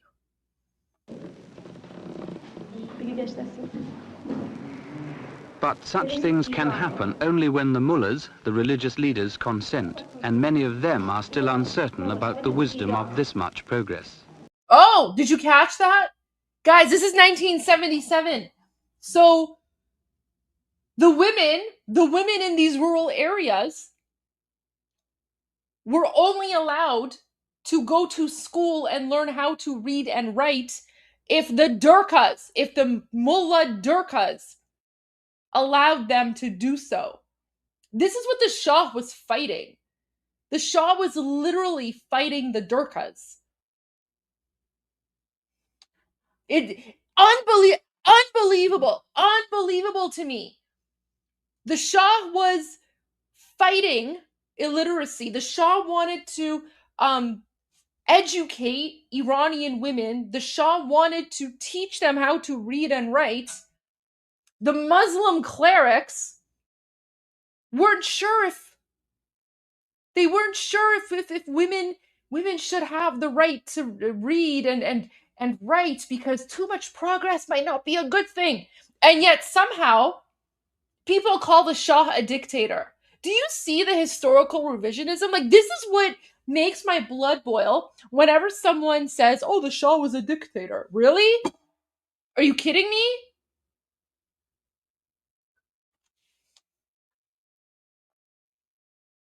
Like, just listen to this. Listen to what he said. But such things can happen only when the mullahs, the religious leaders, consent, and many of them are still uncertain about the wisdom of this much progress.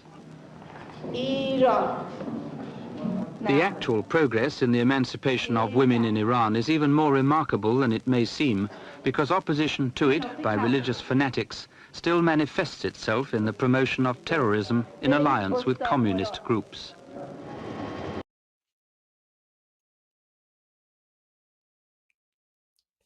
Even before the 1979 Islamic Revolution, the Muslim terrorists were working with the communist terrorists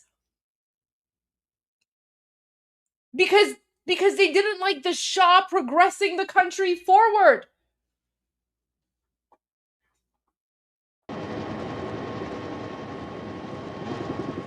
On the site of what used to be Tehran's biggest slum, a huge modern school complex for 5,000 former slumland children.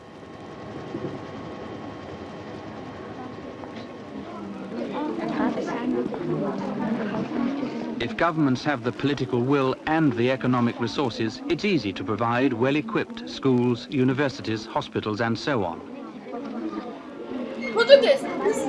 For Iran, Does this look like a dictatorship to you? The Shah is literally building schools for children.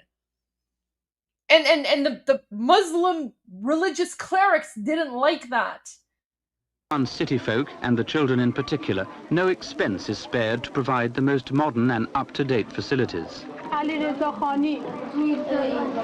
The face of the cities and the future prospects for Iran's urban children have been changed beyond recognition in 14 years. 14 years. Goldie Shah.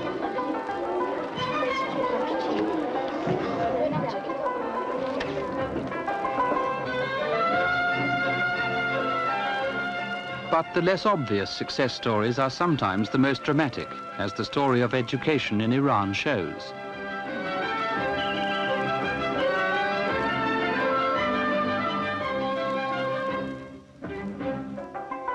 In a place where there's people, however remote, there's usually a school. There's hardly a road or trackway through fields and mountains and desert where at certain times of the day you can't see children on the move to and from school.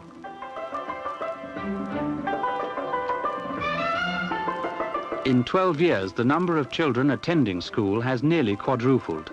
Whoa! Guys, the number of children attending schools quadrupled in 12 years.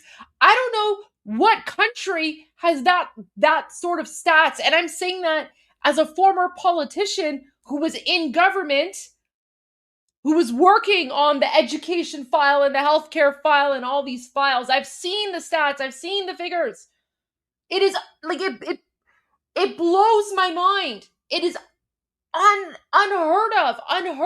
Guys, no modern country today could do that, could have those kinds of stats.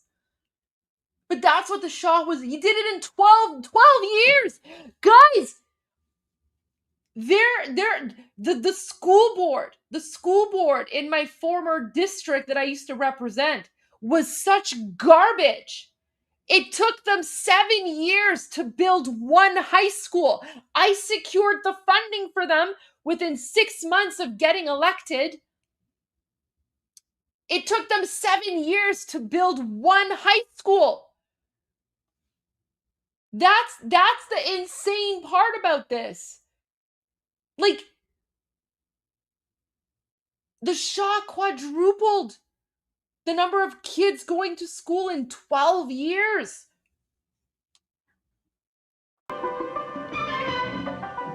Illiteracy has been reduced from 85 to nearly 50%, which just goes to emphasize how backward Iran was.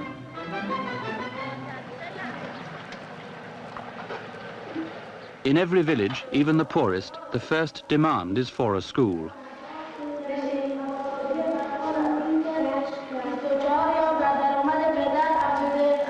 This is one of over 11,000 schools or classes where the teachers are provided by the Education Corps. Remember, the Education Corps is part of the Iranian military, right? The Shah created the Peace Corps, which was like comprised mainly of education and healthcare to combat illiteracy and poverty.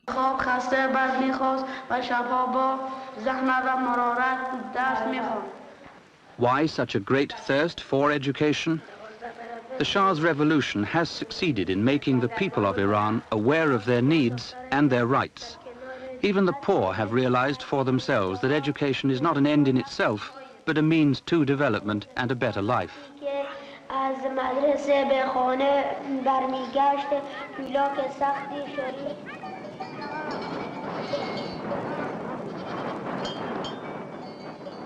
And so to the most remarkable of all of Iran's achievements in the field of education.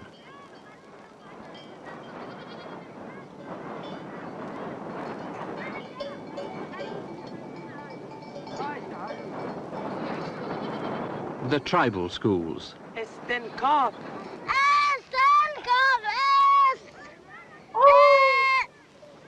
Okay, I know what he's going to explain here. So guys, so the tribal schools, that was basically the Shah's solution to a problem that he had, because there were still a lot of like nomads who traveled around. Okay, that was basically their lifestyle, and their children obviously traveled with them. If the children are, living a nomadic lifestyle where they're constantly on the move, they can't really attend a schoolhouse. And so the Shah decided that instead of, building like, I don't know, like a residential school or something, or a boarding school, and forcing all the children to leave their families and go there, what the Shah did instead is he instead took the classroom to them. So he basically created these mobile schools, and each like rural nomadic tribe had like a mobile school, and they would be assigned a teacher, and so that teacher would basically go live with the rural nomads and basically go, travel around with them as they were traveling around, and he would educate the children, right? So it was like a rural mobile school. That's why like the classroom is outdoors, because it's basically like these are people who are constantly traveling and constantly on the go. So the Shah basically created like a mobile school. This was back in the 70s.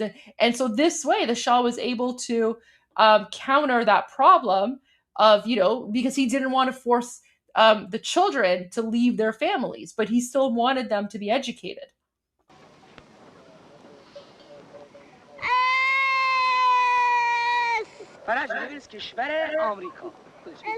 What's so remarkable? Oh, he just said Kishvara Amerika. That means the country of America. Guys, he's literally teaching them about America, but like in a positive way, right? Like he's basically teaching them about, like, there's this country called America, right? Not in like a like Great Satan or whatever. It's guys, this is like back in the day when Iran was a normal country, right? But look at that. I just heard that. He said Kishvara Amerika, which means the country of America.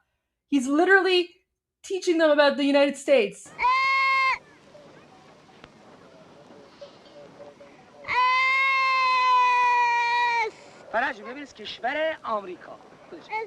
What's so remarkable about these tribal schools? Simply this. In all national examinations throughout Iran, up to and including university levels, it's the nomad children from these schools who consistently obtain the best results and the greatest number of distinctions. What? Oh my gosh, did you guys catch that? Guys, these children in these rural nomad schools, they scored higher on like the national exams. Like think of like the SATs or whatever. These kids who were educated in these rural mobile schools scored higher than even the children who were educated in the cities. Oh my gosh.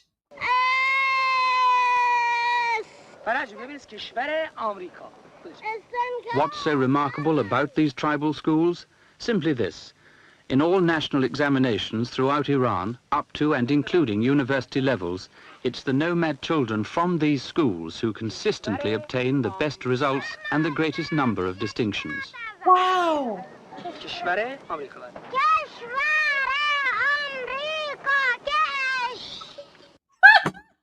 Oh, that's so cute. Guys, he's teaching them how to spell the country of America. So she's all excited. She's like, Kishvar Amerika, which Kishvar means country, and then the E at the end is like of, and then Amerika. So she's just like, Kishvar Amerika. Guys, so this is back when, Iran was a normal country, and Iran was an ally of the United States. So the reason that these children are learning about the United States is because the United States was one of Iran's biggest allies. I mean, up until Jimmy Carter and, the Democrats, but that's a whole other issue. But yeah, oh my gosh, we need to watch that again. He's teaching them how to spell Kishvara Amerika.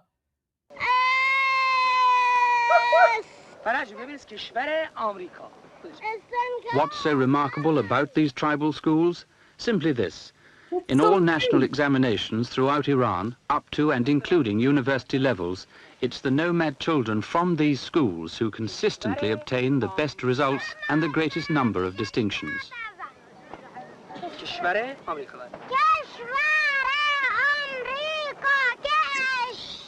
Part of the explanation for their high level of academic achievement, it said, is the fact that nomad children have pure or virgin minds, minds unspoiled and uncluttered by the values and prejudices of materialistic and permissive societies.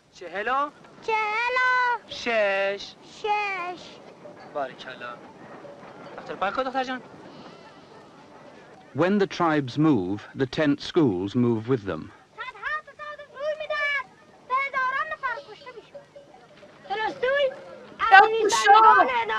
That's our Shah. This is, guys, this is the Shah. He is the reason why all of these young school children are getting educated. Our glorious Shah, Javid Shah. Most of the tribal schools around the country are to be found in remote desert and mountain regions.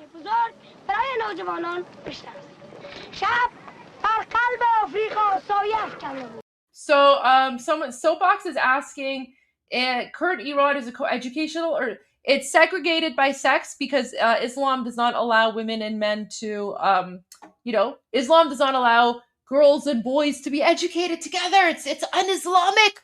It's un-Islamic. But I think even back in the day, like there were, I think even like before 1979, there were a lot of like just girls only and boys only schools. Not because that's what the Shah wanted, but because the Shah was fighting Islam, right? So yeah, he was working towards like kind of co-ed, but it didn't quite get there yet. Because he was fighting the Durkas. Remember, we just saw about a few minutes ago, the Muslim clerics were not happy that the Shah was teaching women, women farmers how to read and write. So it's baby steps, right? The students in the tent schools insist on keeping long hours. Often they study from sunup to sundown. There's a tribal school song. The blackboard is my rifle, the words say, the chalk my bullet. The message of the song is well understood by parents without education of their own.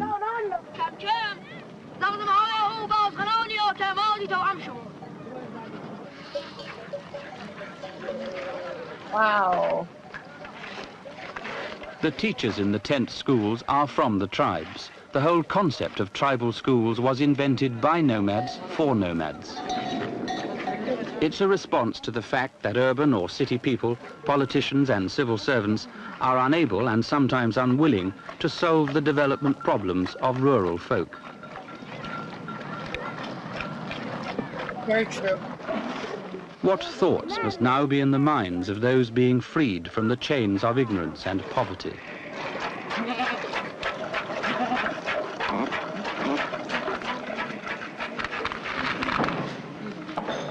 After 5 years in the tent schools, the nomad children move on to a secondary school, modern but still tribal. Wow. My tribal people have been forgotten and left out of everything for so long, now they deserve everything we can give them. The feelings of the creator of the tribal system, Dr. Bahman Begi.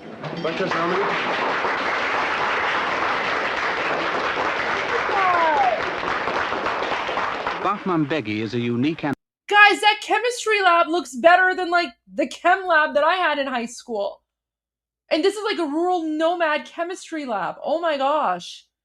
Do you see how much the Shah was investing in Iran before the Muslim Nazis took over and turned our country into a 7th century Islamic hellhole governed by Sharia law? Wow. Delightful man. He performs with the sublime confidence of one who believes he is the true repository of the wisdom of the ages. Do you know English? Yes. What is the capital of England? London. What is the capital of Iceland? Reykjavik. What is the capital of Cyprus? Nicosia. What is the capital of Switzerland? Bern. What is the capital of Egypt? Cairo. Another reason. I don't even know the capital of Cyprus. Wow. Wow, these kids are so smart. For the high level of academic successes gained by the nomad children is their spirit, their enthusiasm. They want to learn about everything. Children, we are going to find out the chemical qualities of a substance. Does the molecular structure change or not? To find this out, we make a solution of salt and water.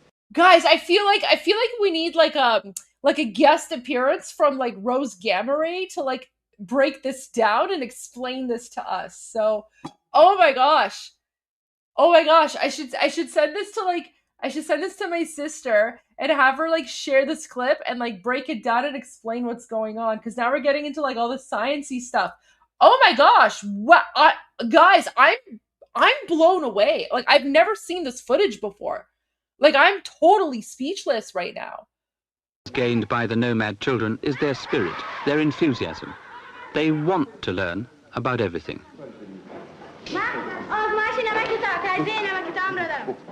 Children, we are going to find out the chemical qualities of a substance. Does the molecular structure change or not? To find this out, we make a solution of salt and water.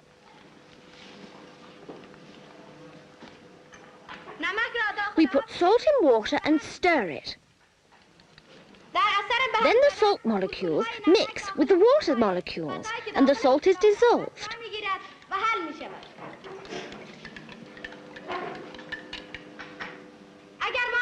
If we taste it, the taste is salty.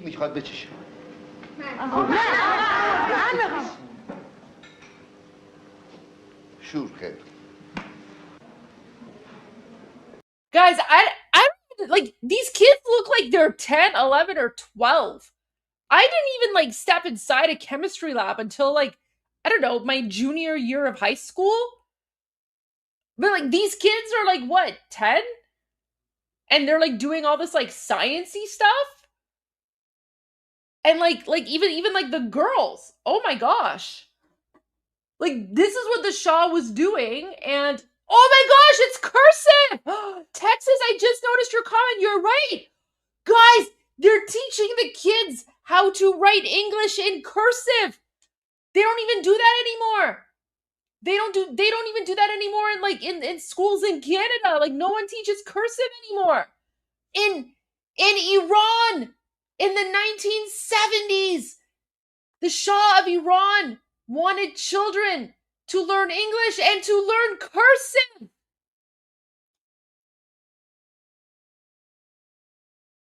That little nomad girl has better handwriting than me. Guys, this is what like the Muslim Nazis who occupied Iran in 1979, right? This is what they said was destroying Iran. Like, they consider this corruption. Oh my gosh, they're writing in cursive. The little nomad girl in her like traditional dress, like her libas mahali, she's writing in cursive and doing science experiments.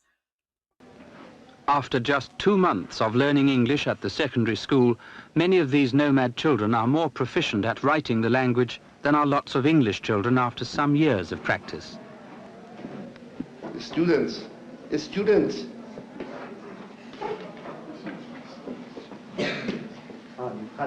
They are in the garden.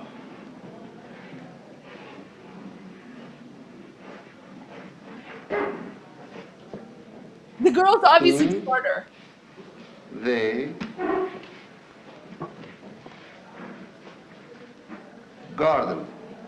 Wait, guys, look at his tie! Oh my gosh! I'm gonna say something in Persian. Karavat einolai dar engar karavatesh misle karavat einolas. Guys, look at that huge 70s tie. Like, it's so big. Beautiful. Wow! I've heard say that something like 8 out of 10 of your tribal children actually go to university. Is that true? It's wrong, sir. 9 out of 10. And that school, that high school of ours, I should boast a little bit and say that it's a source of the pride of our country, where we take the very low-income children of the families. The people who were the poorest and the most poorest, but talented. We bring them here, and that's the democratization of the education. Probably in very few places of the world, west or east, you can find a system which takes care so much of the low-income families of the country. We bring them from those families, and they go right into the highest universities of the country. And that high school you already have seen. And as I told you, last year, for example, we had 52 just graduates from the high school. Out of this 52, 50 went straight to the universities, and 9 of them to the medical faculty of the Pahlavi University. Which is the best university in the country? The best university of the country. That university accepted 85 just graduates from all over the country, 9 of them from the tribal school, one school. In 14 years, the number of students receiving higher education throughout Iran has increased by 7 times, from 24,000 to nearly 170,000. 14 years ago, there were only 9 universities in Iran. Today, there are 70 universities, colleges, and centers of higher. Whoa! The Shah built. Oh my gosh! The Shah built 56 universities. Wait, what did he say? Did he say 9 or 14? Wait, what did he say? I missed the number. Out of this 52, 50 went straight in Iran. Today, there are 70 from 24,000 to nearly 170,000. 14 years ago, there were only 9 universities. 9! Guys, in 14 years, the Shah built 61 universities, colleges, and training centers. Oh my gosh! In Iran. Today, there are 70 universities, colleges, and centers of higher education. Most significant of all, the number of peasant and working-class children with access to university and higher education has jumped from 8 to 40% of the total. In other and less obvious ways, education is being put to work to change the lives of those still poor.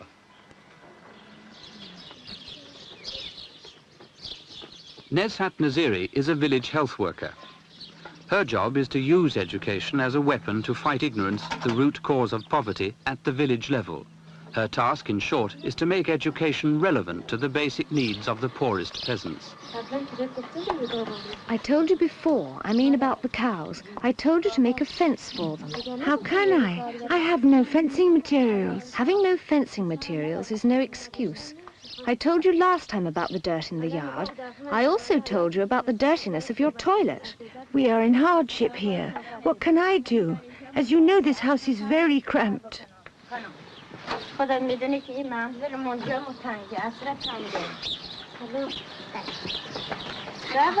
over here.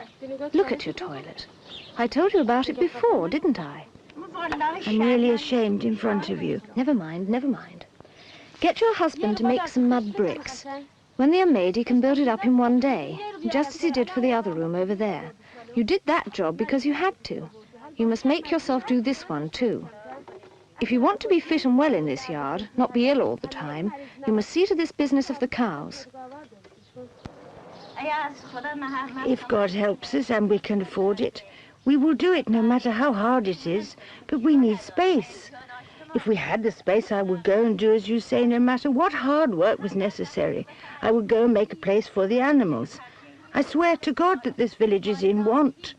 We can't afford things. We have no space. We have to live with the animals. In practice, the village health worker's job is to make peasant folk understand that effects have causes, that sickness and disease is a consequence of squalor, and that improved nutrition can prevent much illness. What do you give the baby besides cow's milk? The same food as we eat. Don't you give it the yolk of eggs or something like that? I used to, but not now. Why not? Well, I don't give it now. Go on giving it. It's very good for it in every way. Yeah, so this woman, she's basically going to like the poorest part. Guys, so remember, these are the poorest of the poor. These are people who, for the longest time, were basically serfs, right? They were the slaves of the feudal landlords, and they were slaves of the Islamic clerics, right? So they lived in these terrible conditions for generations because the people who owned them did not want them to be wealthy or live in good conditions. They wanted their villagers, they wanted their slaves to be poor and live in squalid conditions so that they're always in a place of servitude to their owners. So when the Shah got rid of the feudal system, one of his biggest challenges was now working with these people and helping to educate them about proper health and proper sanitary stuff and proper education and all that stuff, right? That's why the Shah is sending that person there, because she's there to work with them, to teach them slowly and help bring them out of poverty, right? So like that's basically why that woman is there, because this is basically like, these are people who for generations were basically just like the slaves. Guys, remember up until like 1920s, a big part of Iran was worse than medieval Europe, because that system of feudalism still existed, and that's what the Muslim clerics wanted. They wanted that feudal system because that kept the Muslim clerics in control and in power. And this is the Shah basically trying to educate people. If you get into the habit of putting a teaspoonful of yolk in its morning milk, it will do it a great deal of good. Egg is very good for it, especially for its motions. You must go on giving it. In general, is your baby fitter now than it was before? Yes, it's better now. Why? Because it's well fed. In 2 years, the infant mortality rate in 57 villages served by this scheme has been halved. Wow. You've only to compare the stories of the old folk with the young to appreciate the changes in even the poorest villages of Iran. About how old is this lady here, this one? چند سالتونه شما خانم؟ 55 سال. 55 years old. And how many children has she had? چند تا بچه به دنیا آوردید؟ 9 تا. 9 births. 9 births. And how many of those children have lived? چند تاش الان زنده هم؟ 3 تا. 3 of them. بله. So 6 have died. 3 تا پسر یا دختر. اون 6 تاش از مرده؟ بله. Yes, 6 of them died. At what ages did they die and what did they die of? Does she know? بچه ها چند ساله مردن و از چی مردن؟ 4 ساله، 1 ساله. سرخو. درد خدایی. Well, 1 year, 3 years, 4 years, and a lot of other sicknesses that she cannot name it. So this is the new generation now. This lady has how many children? چند تا بچه دارین شما؟ 2 تا. 2. 2. And both are well? هر دوشون خوبن الان؟ بله. Yes. And how many more children is she going to have? چند تا دیگه بچه میخوای داشته باشی؟ None. She's a bit shy, yes. Yes. She doesn't want any more, why not? No more. چرا نمیخوای بچه بیشتر داشته باشی؟ نمیتونم خودشون باشن. I cannot care for them. This 2 is enough. Yeah, and this village health worker has motivated her, has she? Has she been persuading her not to have more children? کمک کردید به خانم که دیگه بچه بیشتر دیگه نداشته باشه و شما باعث شدید که بچه بیشتر نداشته باشه؟ Yes. Yes, we taught her to use the pills for family planning. She knows how to use contraceptives. From every point of view, she can look after her children better if she has 2 than she could if she had 5. If she had 5 children, she would have to buy 5 pairs of shoes and 5 shirts. If she only had 2, she only has to buy 2 pairs. Huh? Not all of the illnesses of village folk can be dealt with by a village health worker with 5 years secondary education and 6 months training in the basic principles of community health. But the low-level village health workers, as they're called, are trained to know when a problem is too big for them. Then, as in this case, they'll refer the patient upwards to a middle-level village health worker.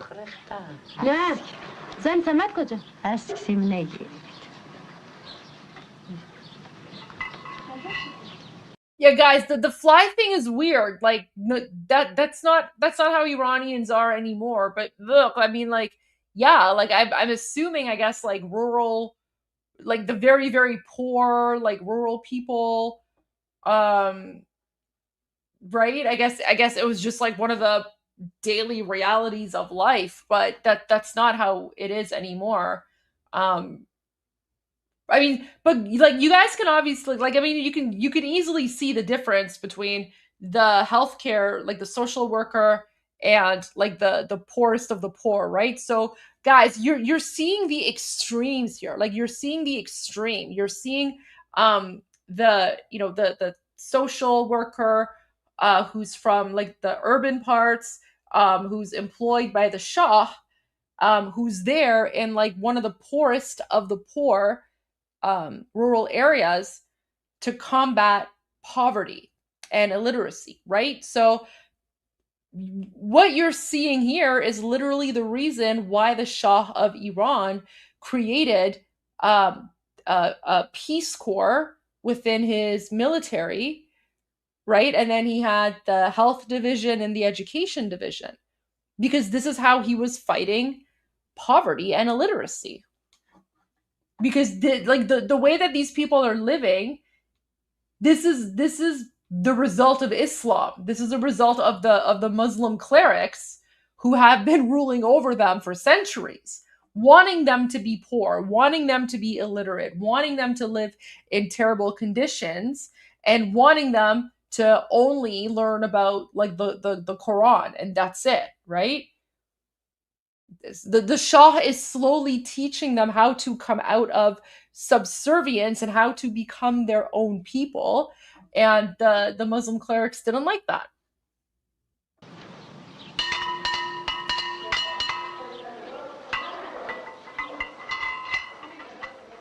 The village health worker is also responsible for educating the village school children about all matters relating to health and hygiene.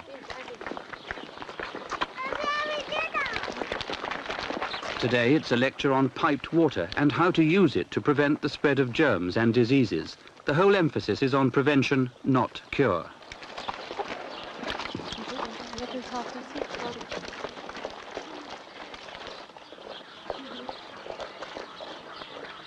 What's illustrated here is that the education needs of the poor in all developing countries are much more basic than people in advanced societies ever realize.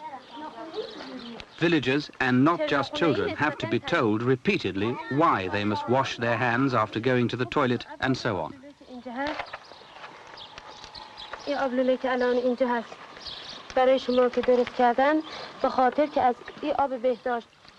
So guys, that what you see there, like that sink and like that drain or whatever, that was also built by the Shah. Like that was also built by the Shah's team. The Shah brought clean running water to all these villages.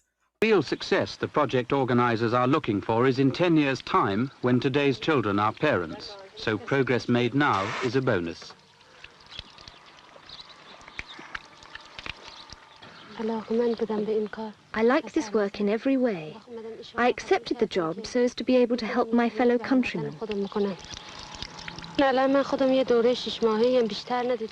took a 6-month course and I learned a lot about how things are done. Look, she's teaching them how to wash their hands properly.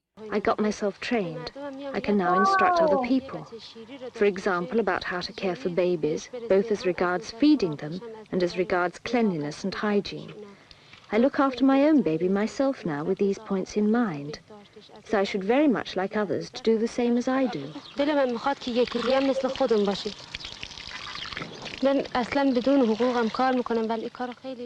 Really, I would even do this work without pay, because I believe in it completely.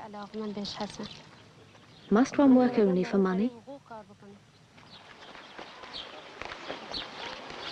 Nashat Naziri's tiny mud-walled clinic was built and furnished by the villagers.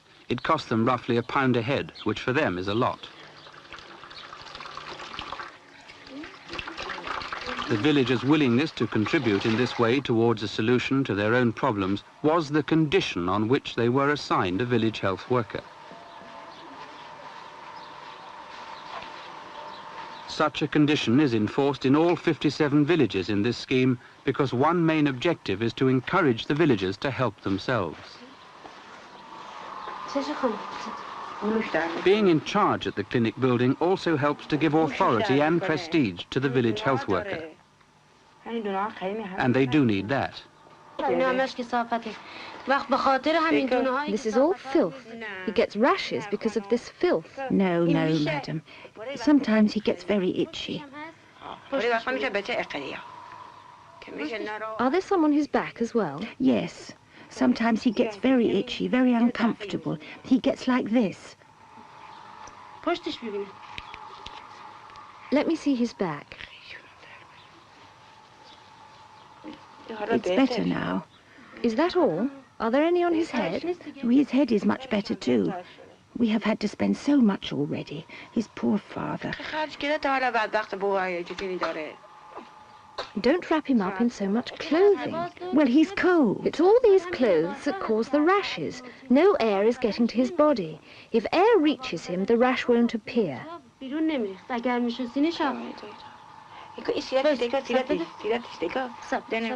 should wash him too.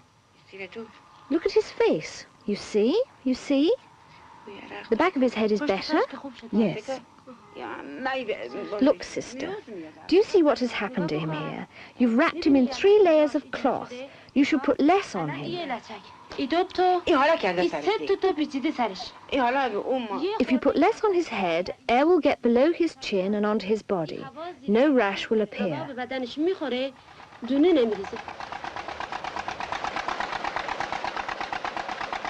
It has to be said that village health workers achieve most success in communities which are not absolutely poor.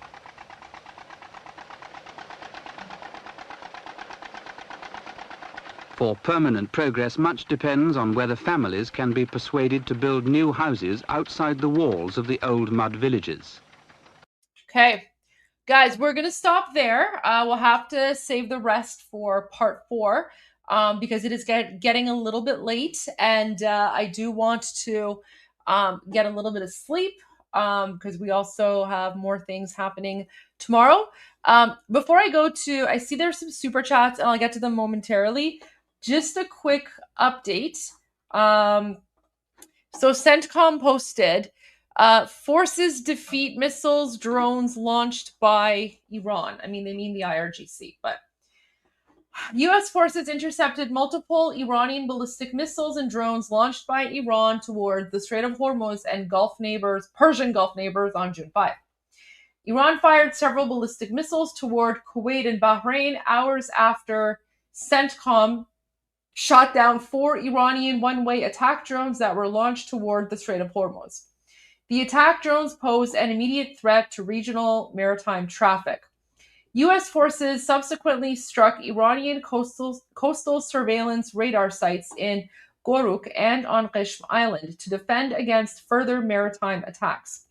Initial assessments indicate 6 of the missiles launched by Iran were intercepted and a 7th did not reach its intended target. There are currently no reports of harm to U.S. personnel, and Iranian claims of damaging U.S. 5th Fleet headquarters in Bahrain are false. CENTCOM forces remain vigilant and postured to continue responding to unwarranted Iranian aggression in self-defense. All right, here we go. Here's some footage of boom booms. No audio. Wow. Look at that.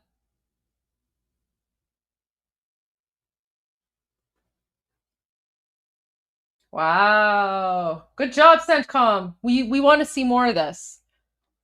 We want to see more of this, CENTCOM. Give us more. Like just do this all over occupied Iran, every single base. Like just get rid of them all. Boom boom them all to hell where they belong. Okay, there you go. So that's the latest update from CENTCOM. Okay, so let me go to your super chats, and then we are going to call it a night. Yeah, so Rosteen Saint-San sent a sticker. Thank you so much. Demonic sent a heart. Thank you. I hope that you appreciate appreciated the documentary. Push-ups, you feel seen? Yeah, push-ups. I know you were requesting another documentary watch party. So there you go. I hope that you enjoyed it, and I did appreciate your sarcastic comments. I know a lot of people don't get your sense of humor, but I do, and I thought it was hilarious. Fleshy interloper, stay calm and drink tea. Oh yeah, he's referring to the tea commercial. Yeah, that's pretty much what it is. Wow, she is pretty, the woman singing. The one in the tea commercial. Yeah, she was gorgeous. Thompson, what area is your family from? This sounds like the cowboy area you spoke of where the flyer went down. So the people in the documentary were from a different part, but I'm from the southwestern part of Iran. These people were more like, they're more in the north, I think. But no, the place that you were thinking of, that's Sistan and Baluchistan. That's like the southeastern part, a different part. Push-ups asks, did infant mortality skyrocket when IRGC took over? So initially, when the Islamic coup d'etat happened, yeah, infant mortality skyrocketed. But now things have gotten better. And you know, a lot of the Durkas and the jihadis, they'll be like, oh, look, conditions have improved under the Islamic regime. No, the reason that conditions have improved right now is because of the trajectory that the Shah put the people of Iran on back in the 1960s and 70s. So the reason that Iranians today are educated and there's so many universities and, you know, all this stuff is because the Shah laid the foundation and the groundwork for that. And that's what he was basically teaching everyone. So, you know, when the Islamic regime took over the country and they imposed Islam, they did initially actually try to discourage women from going to school. Like even today they actually have like commercials out where they're basically encouraging like girls as young as 9 years old to get married, right? Which is absolutely disgusting. So the Islamic regime has been trying for 47 years to you know, get rid of all the improvements and accomplishments and achievements of the Shah, but it's too late because the Pahlavi family put Iranians on a trajectory of success. And I believe that's one of the reasons why we have been able to resist 47 years of Islamic occupation, because of what the Pahlavi dynasty did, and because of that trajectory that they put all of us on. Like they basically laid the groundwork and the foundation, and the Muslim clerics haven't been able to take that away. They started with forcing mandatory hijab, and then for the longest time women weren't allowed to do many things. Guys, even to this day, women in occupied Iran are not allowed to ride motorcycles because it's un-Islamic. They're not allowed to ride bicycles. They're not allowed to attend sports stadiums, right? But the one thing they couldn't take away was education. Mike Kanuga says, it's just sad the connotations of Iranian people, these Islamic, have ruined the world. Thank you for your coverage of the truth. You are amazing. Thank you. I appreciate that. Thank you for being here. Bob Nuggets, after I researched it, I realized that the idea that the Shah was a dictator was BS. Yeah, absolutely, 100%. That's what we've been trying to say for the last 47 years. Unfortunately, history is written by the victors, and so that unfortunate narrative that the leftists and the Islamists and the communists have put out has stuck. But the vast majority of people who actually, like you, who actually look into it, they realize, wow, it's actually the complete opposite. The Shah was not a dictator. In fact, the Shah loved the Iranian people. The Shah loved Iran. And the Shah was fighting the good fight against the Durkas, against the Islamic jihadis, and against the communists. The Shah was unfortunately ahead of his time. The Shah was ahead of his time by 50, 60 years. And he was fighting that fight on his own. And it's only now today that the rest of the world is slowly waking up and realizing the danger of this unholy alliance, which the Shah, he coined the term unholy alliance of red and black. Red being communism and Islamism, and red being communism and socialism, and black being Islamism. The Shah of Iran coined that term. So whenever you guys hear the term unholy alliance, the Shah of Iran, Shah and Shah Aryamer, he's the one that coined the term.